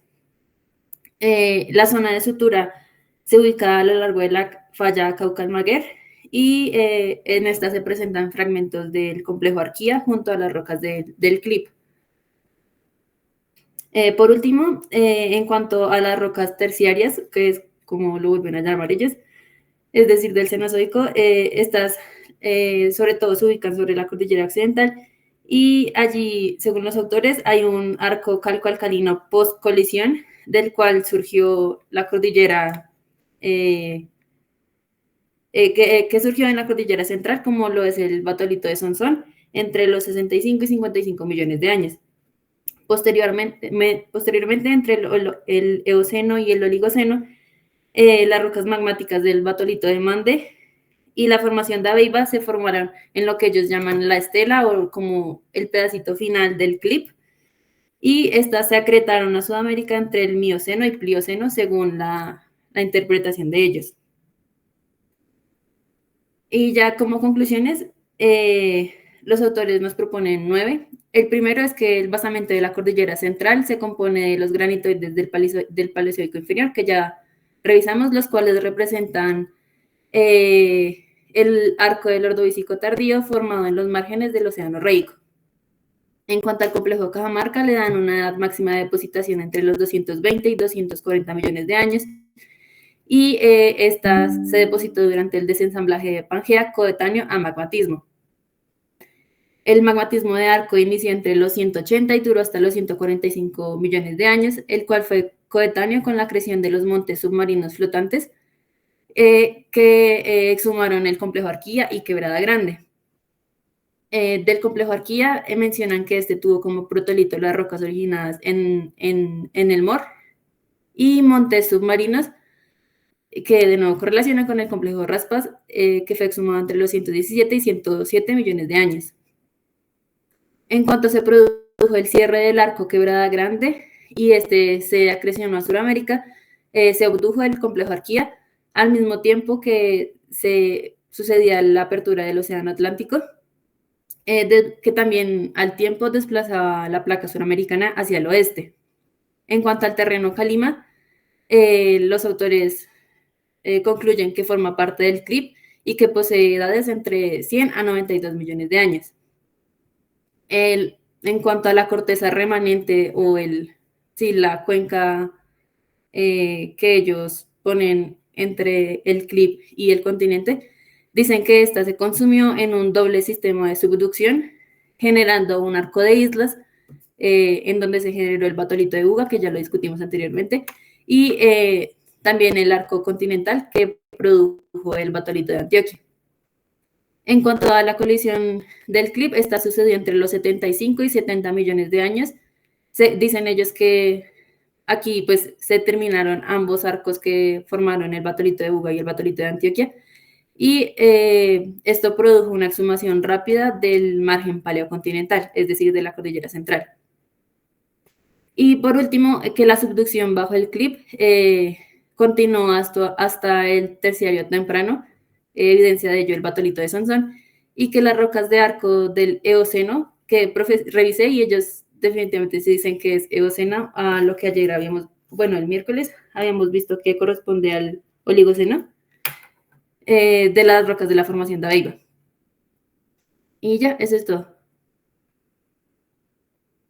Volvamos a un par de diapositivas donde hablan de clip. A ver, la palabra clip está por ahí en algún lado. Sí, ahí está. Sí, sí, señor. Lo que sugiero que al menos entiendan el concepto, es un término acuñado por Pinder, Cretaceous Large Igneous Province, y no quedan ni cinco claro, muy elástico, a qué se refiere con igneous, porque si son los basaltos oceánicos que se acrecionan contra nosotros, que es lo que dice la mayoría de la geoquímica, pues son basaltos oceánicos y gauros, ¿cierto? Pero si está hablando de hotspots, pues eso es como otra historia. Y si está hablando de arcos de islas, es otra historia. Entonces, tratar de meter todas las rocas ígneas en el cajón, la bolsa de clip, pues suena raro. Entonces, al menos como alguien estaba haciendo esa pregunta hace un rato, pues, yo traté de explicar eso. No es lo mismo los basaltos oceánicos formados en dorsal mesoceánica que un hotspot que está por ahí en la mitad en cualquier lugar, o que un arco de islas generado por subducción de dos placas oceánicas, o un arco continental como el andino por subducción de placa oceánica bajo placa continental. Entonces, si uno cualquier roca la convierte en clip, pues no entiende. Entonces, sugiero que si hablan de clip, al menos piensen de qué están hablando, de cuál de esos cuatro entornos magmáticos y tectónicos estamos hablando. ¿De acuerdo? Profe, en cuanto a veces que también usan el término ploco, ¿ese sería algo más correcto? Ploco, creo que es un término de Nibia, ¿cierto? ¿Cómo era el ploco? ¿Qué era exactamente? Provincia, ya reviso bien, profe, exacto. Es una provincia, pero creo que él, Nibia, sí lo hizo para enlazar las rocas estrictamente oceánicas. O sea, él trató de comparar todos los basaltos que están en el flanco. Aquí están. Provincia litosférica oceánica de la cordillera occidental. Ese es muy buen término. Entonces lo usó, déjelo ahí, vamos a decirlo. Él lo puso en el chat de Diego, ¿cierto? Entonces, se refiere, el término es de Nibia, efectivamente, y se refiere a todas esas rocas oceánicas, dicho de otra manera, basaltos oceánicos, la mayoría, MORP, algunos gauros, como ya dijimos, y algunas rocas ultramáficas, como ya dijimos, porque tiene pedazos de la zona de transformación, pedazos del manto. Entonces, por esa razón llegan aquí toda esa roca. Entonces las comparó, hizo geoquímica y le pareció que eso era todo lo mismo, y yo creo que sí. Y fuera de eso, es muy similar a lo que hay en el flanco occidental de la cordillera central, complejo Maime. Entonces, de ahí sale esa idea. Eso me parece más preciso, no sé en español, que el clip. Por lo que les digo, en el clip de Tyndall pareciera ser como la idea de un hotspot. Es como la idea de él. Y si los hotspots y los arcos de isla y los arcos andinos dan lo mismo, pues entonces, ¿cómo los va a diferenciar? Como les digo, toda la evidencia muestra geoquímica muy clara de dorsal mesoceánica, con tierras raras sobre todo.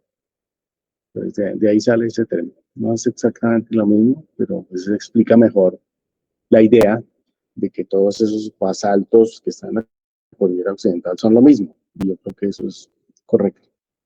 Y él trató de demostrar que los que había en Quebrada Grande no eran lo mismo y que los que había en el complejo Amaime tampoco eran lo mismo, pero creo que todos daban oceánicos, terriblemente oceánicos. Si quieren revisar eso. Listo, profe, muchas gracias. Bueno, gracias. Bueno, está muy bien. Y entonces podemos comenzar con la siguiente exposición. Sí, profe, ya voy yo. Listo.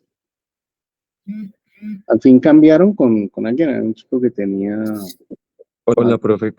Sí, señor, yo estoy aquí en la semana técnica en el evento y pues es complicado aquí exponer y con el computador y tener un espacio Sí. que no me falle en internet y pues tenga buen audio. Bueno, entonces pues que les con la hora. Bien. Adelante, Laura. Si hago zoom, ¿se puede ver? Sí. Sí. No, porque entonces se desaparece una parte. No, es para las figuras después, profe. Listo. Momento. Listo. Bueno, ya buenas casi tardes a todos.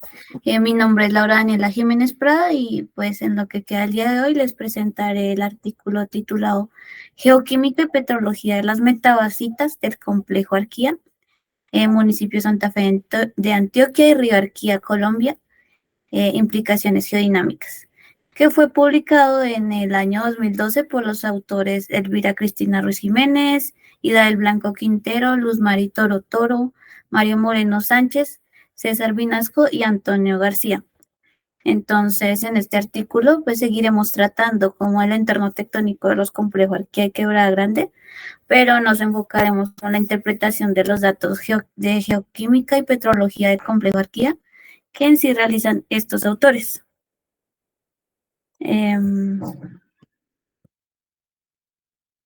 ¿Cómo cambio acá?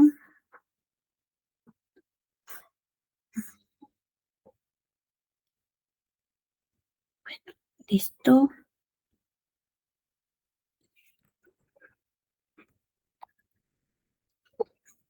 Bien.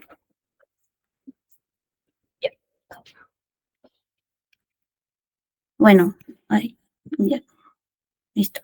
Este será el contenido de la presentación. En primer lugar, una breve introducción, posteriormente la contextualización de la geología regional, indicando la ubicación de este estudio, luego la petrografía y la geoquímica realizada, y después la discusión y finalmente las conclusiones y la bibliografía de este artículo.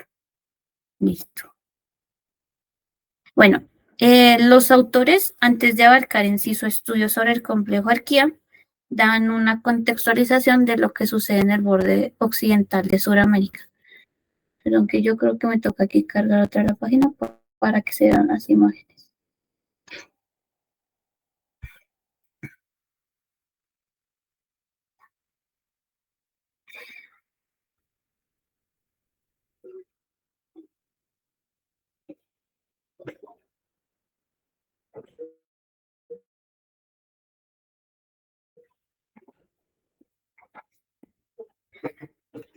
Listo. Y mencionan que en el margen occidental se da predominantemente una subducción de la placa pacífica contra el continente, que involucra un reciclaje en el manto de sedimentos oceánicos y de trinchera de corteza oceánica, de manto litosférico y sublitosférico y material erosionado de la placa suprayacente.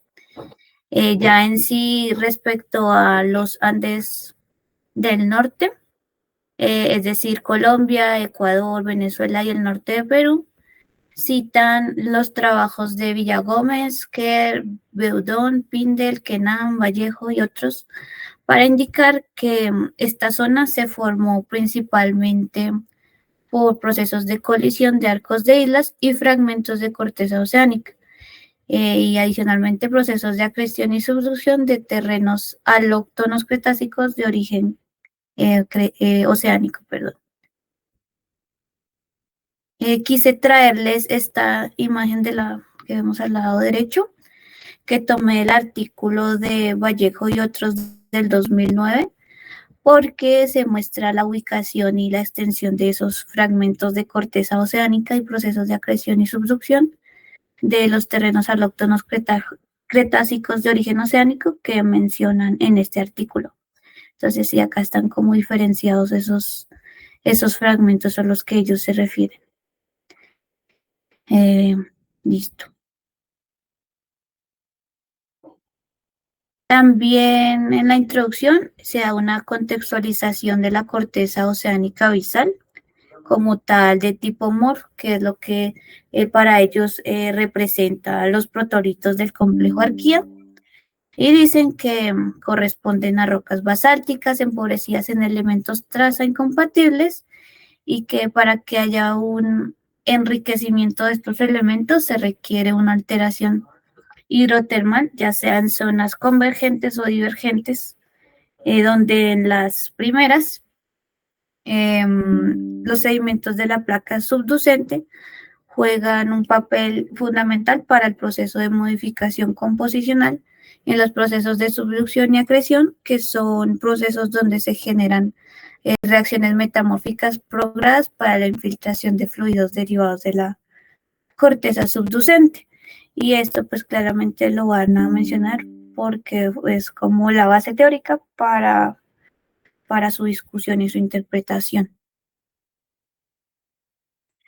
Ya como tal en este trabajo se da una integración de consideraciones petrográficas, geológicas y químicas de las metabasitas del complejo Arquía en el sector de Santa Fe, Antioquia y Río Arquía, que corresponde al límite Antioquia-Caldas. Aunque bueno, a mi punto de vista esta ubicación es confusa porque luego mencionan que se trabaja entre los municipios de Santa Fe, Antioquia e Irra, y no está como muy claro los límites geográficos de este estudio, porque buscando el río Arquía queda mucho más al occidente de lo que en verdad se muestra como en el mapa que ya veremos y pues donde se tomaron las muestras. Bueno, en sí el objetivo para los autores es conocer el ambiente de formación de los protolitos de las metabasitas y generar comparaciones contra otros protolitos de diferentes unidades del complejo Arquía que han estudiado otros autores. Listo. Ya respecto al apartado de geología regional, desde la publicación del trabajo pionero de Barrero en 1979, la sutura entre el margen continental colombiano y los terrenos cretácicos de origen oceánico que les había mostrado, se había situado en la falla Cauca-Almaguer, o Romeral como otros autores le llaman. Al occidente de la falla Cauca-Almaguer afloran los basaltos de la Cretácica temprana del complejo Amaime y las secuencias del plato oceánico del Cretácico tardío de la cordillera occidental, que probablemente se formaron en el Pacífico como parte de la corteza oceánica del Caribe. Los autores mencionan que para el momento ya existían suficientes datos para proponer que una sutura de orden mayor entre los terrenos de afinidad oceánica y el margen continental en Colombia se había situado más al este de lo que tradicionalmente se había planteado, ya que al oriente de la falla Cauca-Almaguer, en el flanco occidental de la cordillera central, se habían reconocido litodemas de afinidad oceánica, como ya vimos que son los complejos Arquía y Quebrada Grande, que bueno, Seriel y otros autores en el 2003 agruparon en una unidad que denominaron Romeral Melange.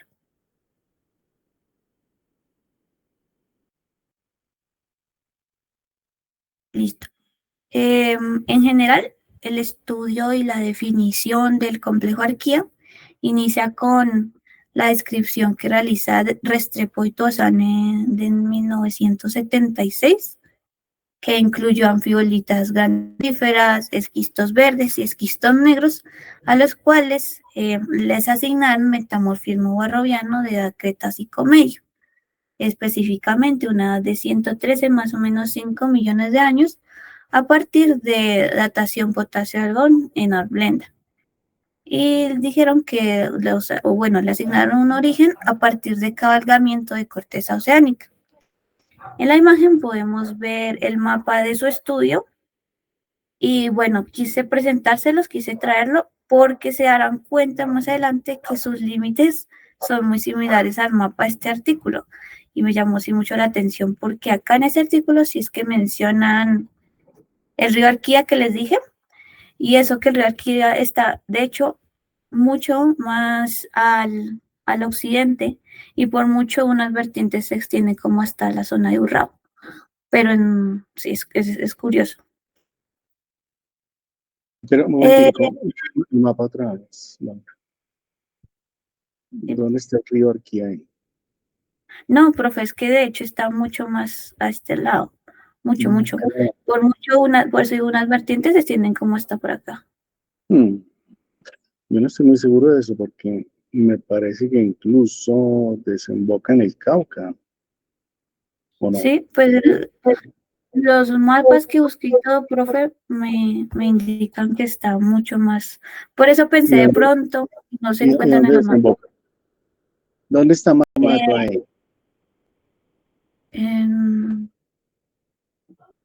Debe estar ahí, cerca del río Cauca. Bueno, habría que ubicar, alguien que de pronto ubique una imagen del río Arquía, pero mi percepción es al lado de Marmato, efectivamente, en el departamento de Caldas, y desemboca en el río Cauca. Sí. Viene de occidente a oriente. Creo que hay alguna confusión ahí. De pronto hay otro con ese mismo nombre. Eso pensé también. De pronto hay otro río Arquía más cerca. El río Arquía desemboca en el río Cauca. Alguien que por favor busque y ahorita proyectamos una imagen para saber dónde estamos con respecto a lo que ellos dicen. Listo, profe, gracias. Bueno. Ya posteriormente, en el 78, Arias y Caballero identifican además anfibolitas sausuríticas, esquistos cuarzo moscovíticos, cauros y serpentinitas. Todos ellos afectados por metamorfismo regional en fases esquisto verde, anfibolita epidota y anfibolita almandino. E indican que se originan a partir de un cabalgamiento de corteza oceánica durante el cierre de una cuenca marginal. Para el año 80, ya González, en su publicación sobre la geología de las planchas 167 y 187, que son las planchas de Sonsón y Salamina, denominan esta unidad como esquistos anfibólicos del río Cauca y la extienden más hacia el norte y hacia el sur y les asignan un origen a partir de protolitos volcanos sedimentarios, pelíticos e ígneos básicos emplazados tectónicamente. Bueno, en el 95, Maya y González definen el complejo Arquía como una unidad litodérmica limitada al occidente por la falla Cauca-Almaguer y al oriente por la falla Silvia-Pijao, y la extienden hasta el Ecuador. Ya en esta unidad se incluyen de norte a sur los esquistos de Zabaletas, el grupo Arquía, los esquistos de Lisboa, Palestina, el grupo Bugala Grande, los complejos Bolo Azul y el Rosario, los esquistos de Barragán, los esquistos de Jambalo y la secuencia metamórfica de Huesaco. Ya en el 2003, Moreno Sánchez y Pardo Trujillo proponen modificar la denominación por complejo Arquía Guamote, al incluir la división Guamote y las ecoglitas del complejo Raspas de Ecuador. Adicionalmente, estos autores plantean también proponer que dentro del complejo Arquía se entremezclan tectónicamente rocas metasedimentarias de posible origen continental.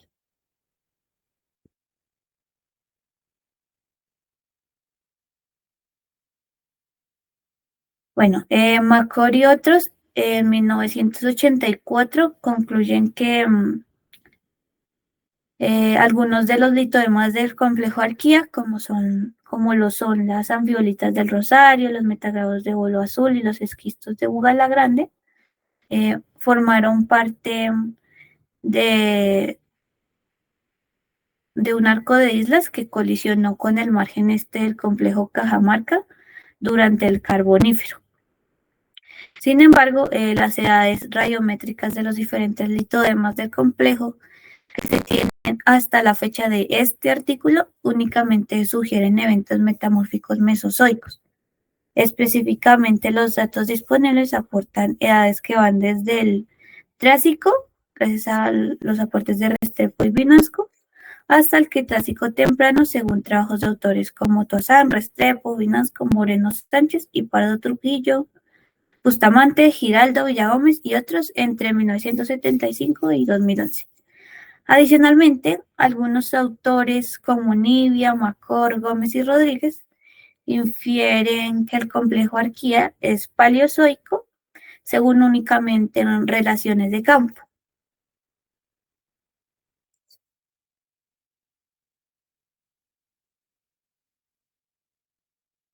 Ya los autores dicen que durante la primera década del 2000, los estudios realizados a las rocas del complejo Arquía han incluido análisis geoquímicos que han permitido identificar los ambientes tectónicos de generación de los protolitos magmáticos. Estos estudios dicen que arrojan varios orígenes que incluyen desde arcos de islas hasta dorsales oceánicas, como ya hemos visto, y que luego las rocas experimentaron condiciones de metamorfismo que alcanzaron el equilibrio en fases esquistos verdes, anfibolita con epiota y anfibolita en el sector norte y condición de metamorfismo en fases esquistos verdes, esquistos azules y ecogrita en los sectores del sur, como lo son Pijao y Barragán, y pues ya en el Ecuador el complejo Raspas.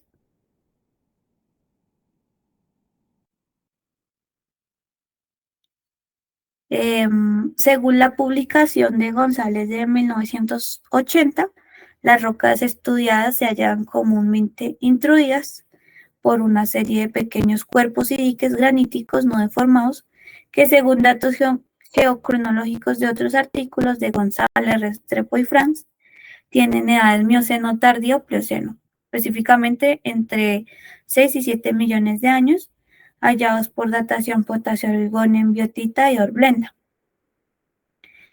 Pero los autores de este artículo mencionan que no evidencian eso en campo. Adicionalmente, las rocas del complejo se hallan cubiertas localmente por rocas volcánicas mioplocenas y por rocas clásticas oligomiocenas que ya podemos ver en la primera figura de este artículo. En sí, este es el mapa del artículo. En color verde más claro. Esas edades de 6 y 7 millones de años, ¿qué tipo de rocas son? Mira, profe, acá se muestran que van a ser las rocas porfiríticas, andesíticas y dacíticas, los basaltos andesitos y todas. Lo ponen en la formación Colombia. Bueno, ¿qué importancia tienen esas rocas del Mioceno tardío y Plioceno? La verdad no sé, profe. ¿Alguien sabe?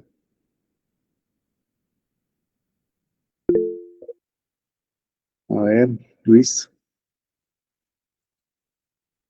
6, 7 millones de años. No sé si se refiere a quizá importancia económica, pues de lo que sé, digamos, esas rocas producen depósitos minerales cupríferos, de oro también, por eso, por lo menos Marmato, hacia el norte y hacia el sur, esa zona pues es minera.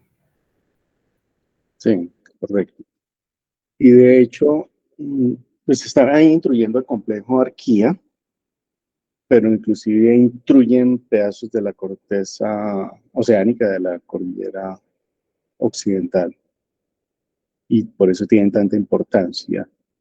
Yo tengo la impresión, a ver, ¿cuáles son esas? A mí me parece que ahí donde están todas esas muchas Arquía 18 y todo eso, 19, ahí es donde está el río Arquía. Por eso, alguien chequeó al fin, alguien encontró. Yo recuerdo que se era ligeramente al occidente del río Cauca. Bueno, alguien que busque en Google Earth y nos ilumine la localización de estas cosas. Porque veo que tienen muestras de Santa Fe de Antioquia, que está bastante más al norte, ¿cierto? Sí, señor.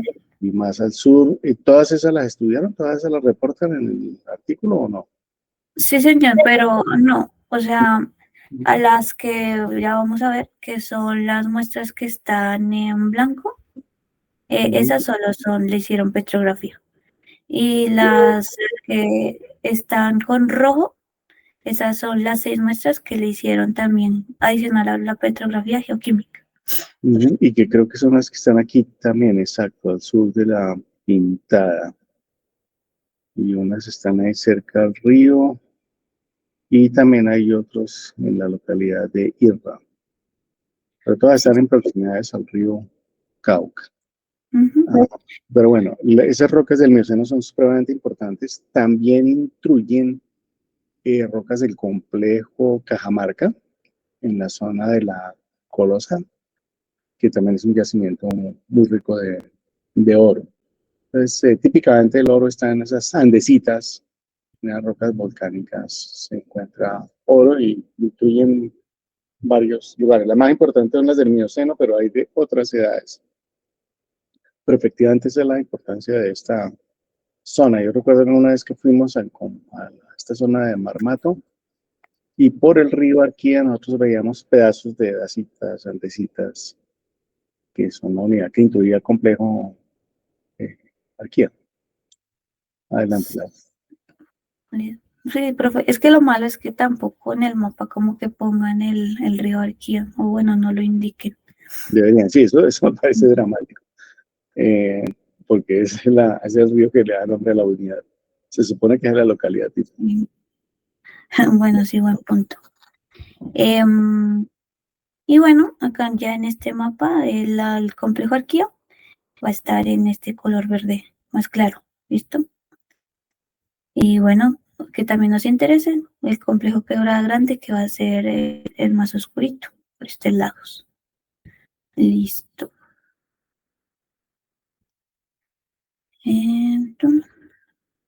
Listo. Ya en el apartado de petrografía indican que, como, bueno, ya la les Laura, indica. una interrupción que es importante para todos los demás.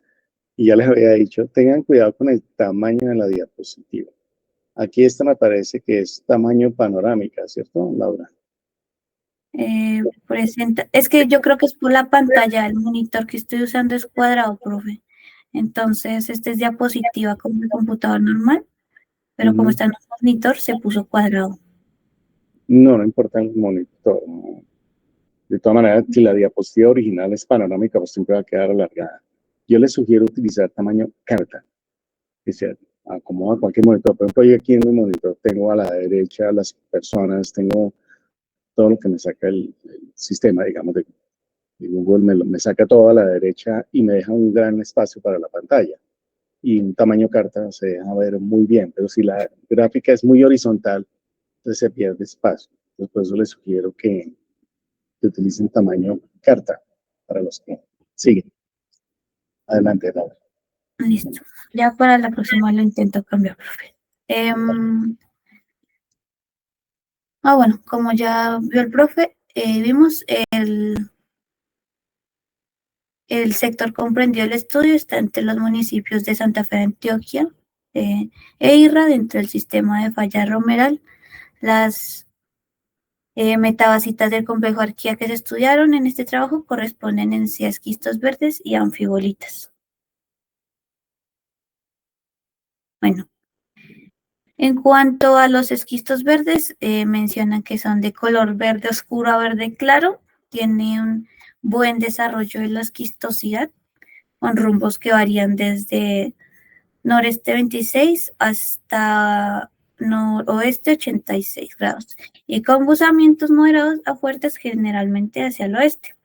A menudo se encuentran intercalados a manera de bandas centimétricas geométricas con esquistos cuarzo moscovíticos con grafito, y ponen de ejemplo como ubicación de ello el río Arquía y la antigua vía férrea Arauca La Pintada, que ya podemos ver en la figura 2A.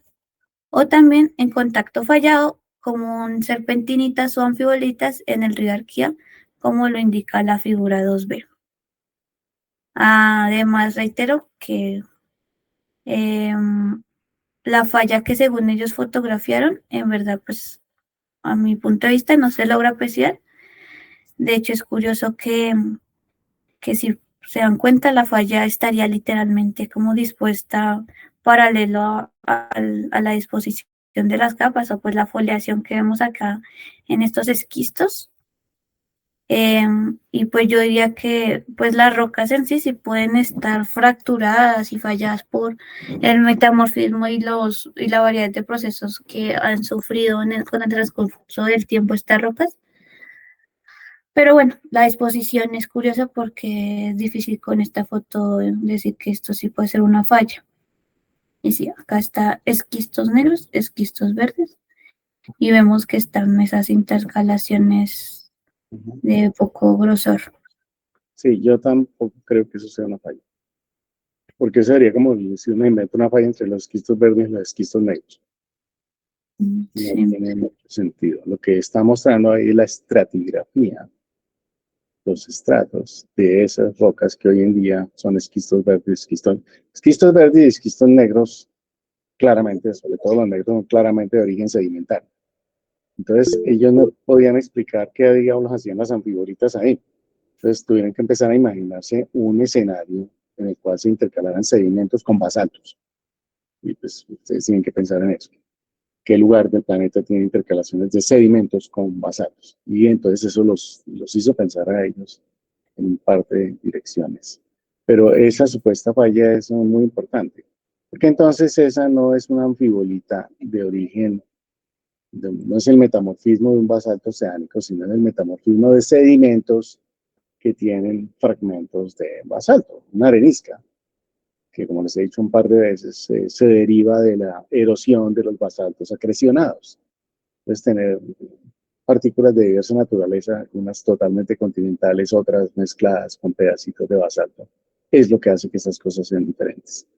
Y entonces, la diferencia entre shales y areniscas con variaciones en la composición y todas se metamorfizan al mismo tiempo. Porque uno no puede argumentar que esas anfibolitas que están pegadas a los esquistos negros tengan un grado de metamorfismo diferente. Y para eso necesitaban la falla, que yo pues tampoco veo, ciertamente. Ese es un punto muy importante en este artículo y otro por ahí que fue el de Blanco con el complejo. Sí, que muestra la estratificación, muestra todavía los estratos y con eso uno entiende entonces qué es lo que estaba viendo. Y no tiene que poner a explicar algún lugar donde haya basaltos y sedimentos intercalados. Que sucedería, me ocurre en la ladera de un volcán solamente, no es tan fácil producir eso. Y creo que con eso, así nos quedan 2 minutos. Adelante, Laura.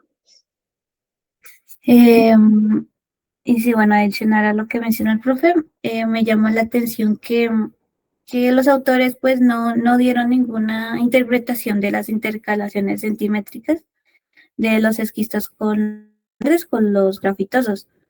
Entonces sí, como que lo mencionan en la petrografía, pero después como en la discusión y demás, no se lo saltan.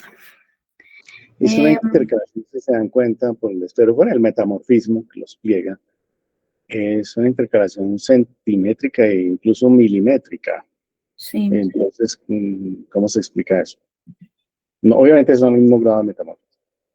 Entonces, ¿qué son? ¿Qué eran antes de convertirse en rocas metamórficas? ¿Es pregunta, profe, o es...? Sí, es una pregunta. Ok.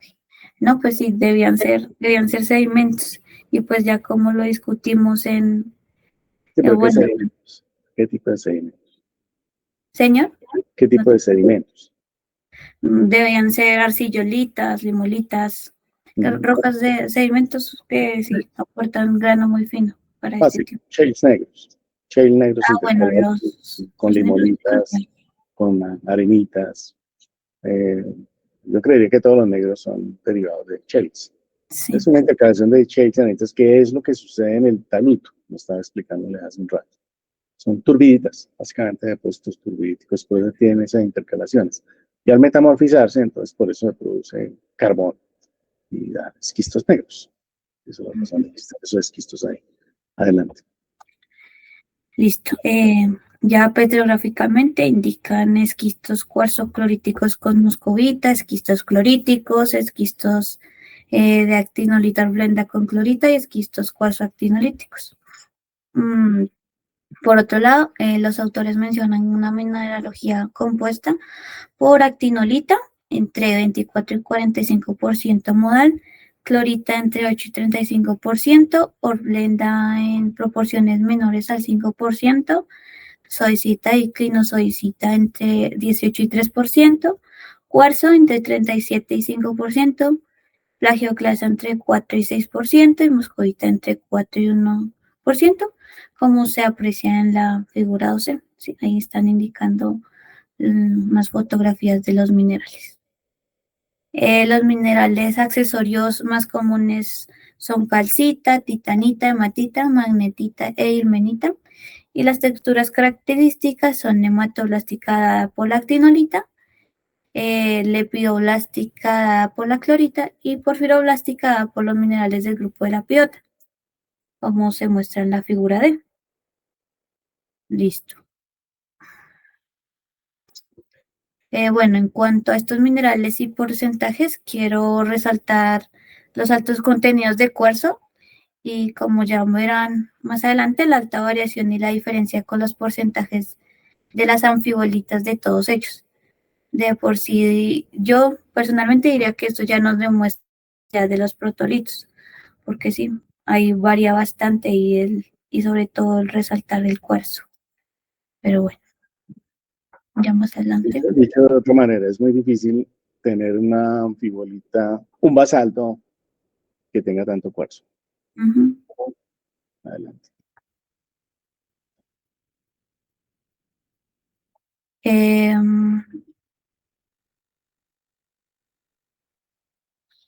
Bueno, a este punto, o no sé si lo dejamos para la siguiente clase, sí me gustaría traer a colación, como dijo el profe, lo que expuso el artículo de Blanco del 2014, en el que se trataba la colisión de los terrenos en el margen noroccidental de Gondwana en el Jurásico tardío.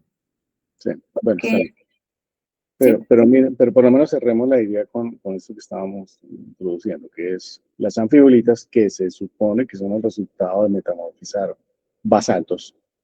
En este caso están estratificadas con las otras rocas y fuera de eso tienen muchísimo cuarzo.